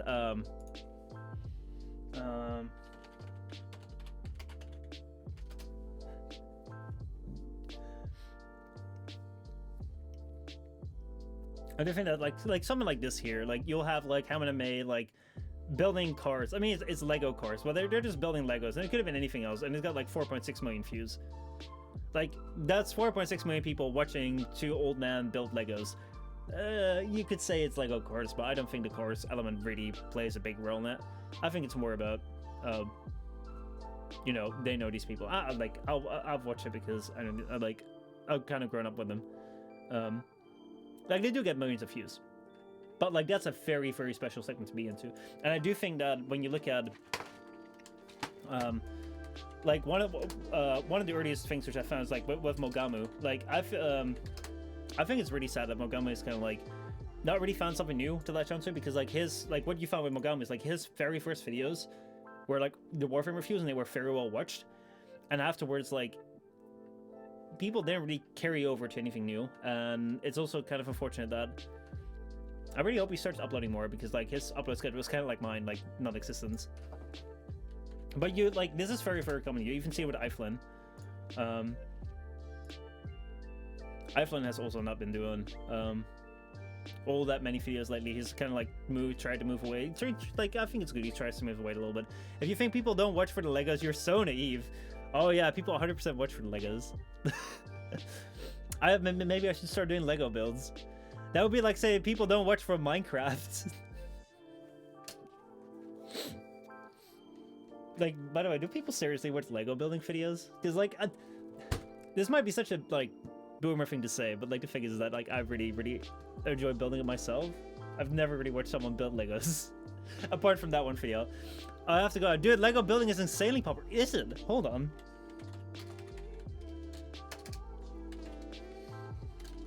Lego building. People watch other people do art. What the fuck? 2.6 million views 4 months ago. Building a Lego ship. 4.5 million views. Building a passenger airplane. 2.9 million views. Building a treehouse. 7.6 million views. Building a Lamborghini. 3.4 million views. Building. What the fuck? 29 million views. Oh no. Okay, so this is an animation. This is an animation. No fucking way. 39 views. Ah, there we go. Building Lego city. People watch things they can't do for themselves. Wow, building prosthetic armored Lego. That is interesting. If we could still watch it on Twitch, I'd totally watch it on Twitch, but hey. What the fuck? That is insane. So this seems to be a channel which all about making videos. It's how does it have such criminally low subscriber numbers? Like 300,000 subscribers, and then if we search by his most popular videos, 19 million views, 50 million views, 10 million views, 6.8 million views, 5.9 million views, How does he only have 300,000 subscribers? This is probably his old children that watch his content. I bet you. He's got 135 million views, only 300,000 subscribers. Probably kids watching these videos on autoplay. Maybe I've chosen the wrong business. 1 year ago, 100,000 subscribers. When did he start making videos? Oldest. Let's see. 5 years ago. 3 years ago, 4 years ago. Damn. Oh my god. Making videos about just building Legos. God damn. And it's also just like a white table. Damn. He probably doesn't push subs. Yeah, it might be. Like, I can also see that, like, I mean, the only thing you have to buy is Legos for this. You don't really need to have anything else on the table, good light, and then there's, like, building Legos. I don't know if he does any speaking over it. I've never seen these videos. But yeah, Corridor Crew gained 2 million subs in the last year.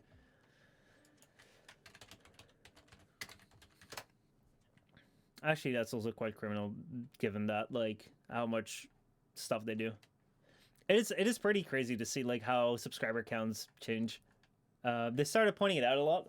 Well, like the thing that like Corridor Crew right here only has like 4 million subs, and like they do a lot with their videos. Like there is a lot of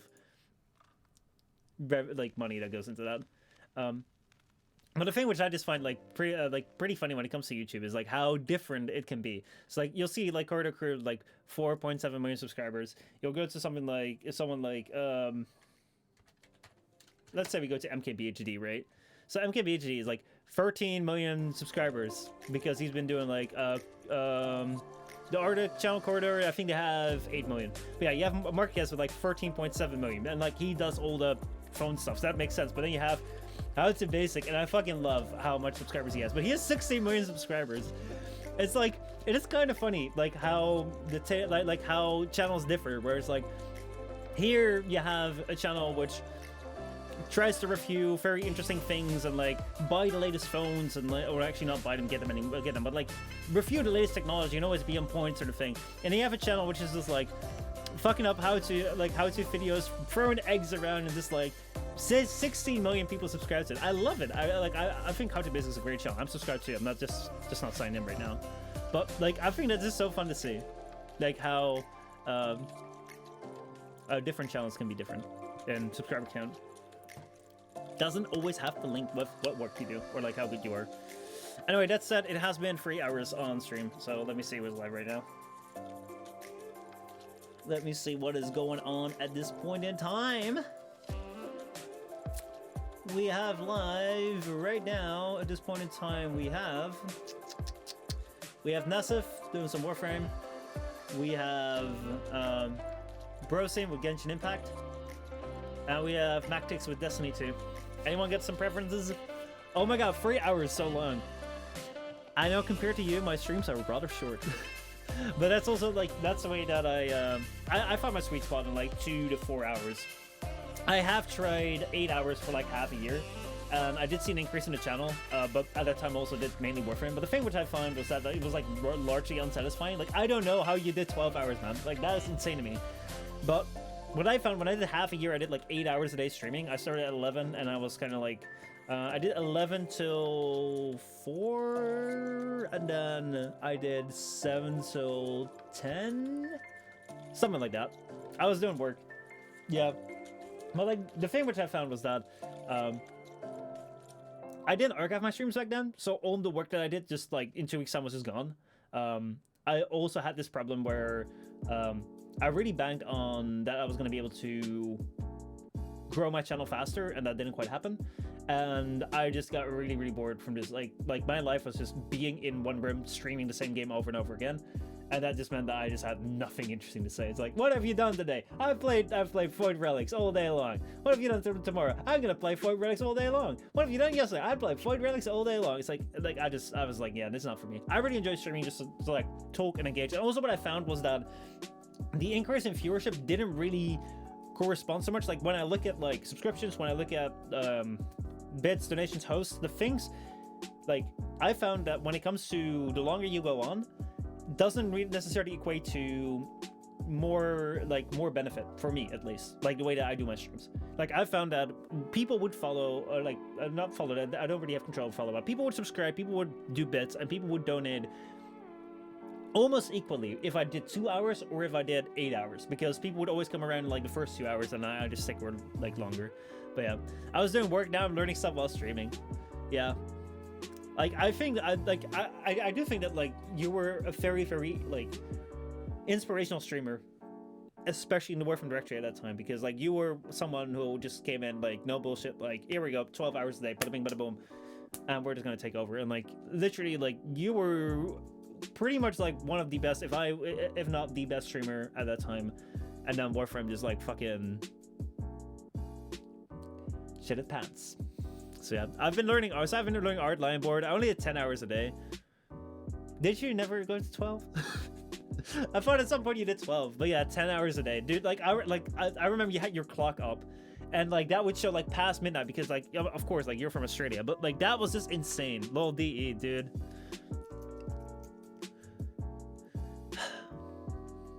In the year that you even said like, oh man, I want to come to TennoCon this year. Like, oh boy, oh boy, oh boy. And the worst part about that situation is that they didn't even take the fucking time out of their day to just go and like review the footage and just like ask you like, hey, what happened here? I just immediately jumped on the hate bandwagon on Twitter, and I was like, yo. That was kind of sad. That was kind of sad. But you know, like, at the end of the day, like, Warframe went down. Like, Warframe is still up, sort of thing. But you say the fuse are down, directory's not doing too great, and I mean, it happened. Like things happen the way they happen. But like, I don't know whether might have been a great. Like, maybe it's good that it happened. To be fair, this is what happens when your PR team is a bunch of amateurs. Like, a lot of them were just university interns that graduated and then got their position. And that's not to say that they were bad, but like, I would have handled things differently. And I was only, how old was I at that time? 2018. I was probably like, was it 2018? Yeah, I was probably 20 at that time. I was 20 at the time, and I had, yeah, I was 20 at the time, and I only like that my own channel to worry about, which is like nothing too crazy. I had no experience with community management, and it was your channel that got on fire, but still, I downloaded your entire stream, I watched the entire stream, and then the next day I was on a call with you to figure out what was going on. I think that that's what they should have done. That's what they fucking should have done. Before saying anything, go out, watch the entire context, watch the other person's context, and have a conversation, and then make your judgment. It's simple. It's like fucking simple. It's like, how do you fuck that up? They were bad. It was very unfortunate. I mean, like the entire thing with like the charity stream was like horrible. Rio said that Taylor's coffee girl. Oh my god, Rio was insane. He told her to shut up to her face. Dude, Rio was. Did Rio ever tell you that story? Oh no, did I ever tell you that story about Rio with TennoCon 2018? About like his conversation with Rebecca? Because like those were gold too, man. Oh man. Like Rio isn't the most like active communicator when it comes to speaking with him. Oh no. Okay, so basically, I was at TennoCon 2018, which is like the Warframe convention of the year. If you're not familiar with Warframe, I assume all of you are familiar with Warframe. But basically, like what happened is, TennoCon was around, and they were looking at like they always want to invite people. They always want to invite creators which are relevant in the community or whatever, like whatever standards they set for it. And they really wanted to have Live Rio out there. They really want to have Live Rio come over to TennoCon. I don't know for whatever reason, but I heard that they really wanted to have Live Rio out there, even to the point where when I was there at the week of TennoCon 2018, like they were still messaging him, like, "Hey, do you want to come over? Because we can put you in a hotel and we can like have you here." However, he also had a Snapchat event at that time. When that Snapchat event was in, where was it? It wasn't LA. It was Las Vegas. He had a Snapchat event in Las Vegas. So, like, at that time, like, he was messaging with Rebecca, and Rebecca was like, "Yo, Rio, as far as something said, yo, like, hey, Rio, like, you can still come over, right? Like, TennoCon is gonna be a lot of fun, and like, we can have you over. And it's gonna be so much fun to come over to our convention." And Rio just replied like, "Nah." Nah, I'm good. You know how many girls I'm gonna see naked in Las Vegas? Like, nah, I ain't coming to your event. It's stupid. And that is like a little bit funny on its own, but it's even better when you know that when you were there at TennoCon, like you were always gonna have, you had a bunch of Warframe partners. We were like over 200 partners, over 200 creators, which are like Warframe partners. And like not everyone would make it to TennoCon, but the ones that did and that weren't invited, they would always like, a lot of them would like kind of hang around the kind of like worship and like, oh, hey, can I work with you? Can I be with you? Oh, because they wanted to be noticed by Notice Me Senpai the depths. Like they like there were so many creators that would like really suck up to them because they really wanted to like be noticed in something. So having this entire convention where you have a lot of people who are like, oh, notice me D, oh, notice me D, and just in that context, having like Rio just being like, nah, you and your stupid convention. I love that. It was just so funny, that contrast. But yeah, Rio was like himself and kind of also no nonsense in a way, though he also has a lot of nonsense at the same time. So I mean, like Rio's Rio, but yeah, it's Warframe. It's like the Warframe convention. Yeah, that was. I thought I already told you that. I don't know.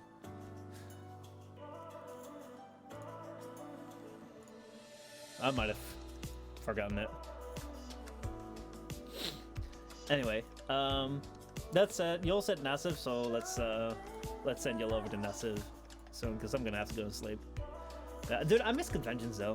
Like, it's a shame that you weren't able to go to TennoCon that time. I mean, obviously, but would be fun. I want you to change the title. I want to end the stream, so maybe next time you'll change the title. I'll change the title based on what you want the title to be, or maybe I don't. Maybe I don't. Maybe I will. Maybe I don't. We'll see. We'll see what happens. But yeah, let's get this started. Okay then. Let's see. Add a channel reward to change the title. I mean, then they would actually expect me to change the title. Like right now, like I will still have like the freedom to say like I'll change the title or not. So, otherwise I'll have to. I don't know if I want to like have to. Oh, Joey went live. Actually, if Joey just went live. Let me see. How about I send you guys over to Joey? But if he just went live and he's just gonna be in like the startup counter, then that's it's just a startup counter. Oh no, he is live. Raid cancelled. Yeah, I've barely hosted Joey. We'll host NASA sometime soon again. Let's go, Joey. Joey's starting up and he's doing like this insane stream stuff again. I love him. I love what he does. But yeah, all right, see you guys around. Say hi to Joey for me, and I will see you all tomorrow for Genshin, I guess. We'll see what we're gonna do. Something. All right, have a good one.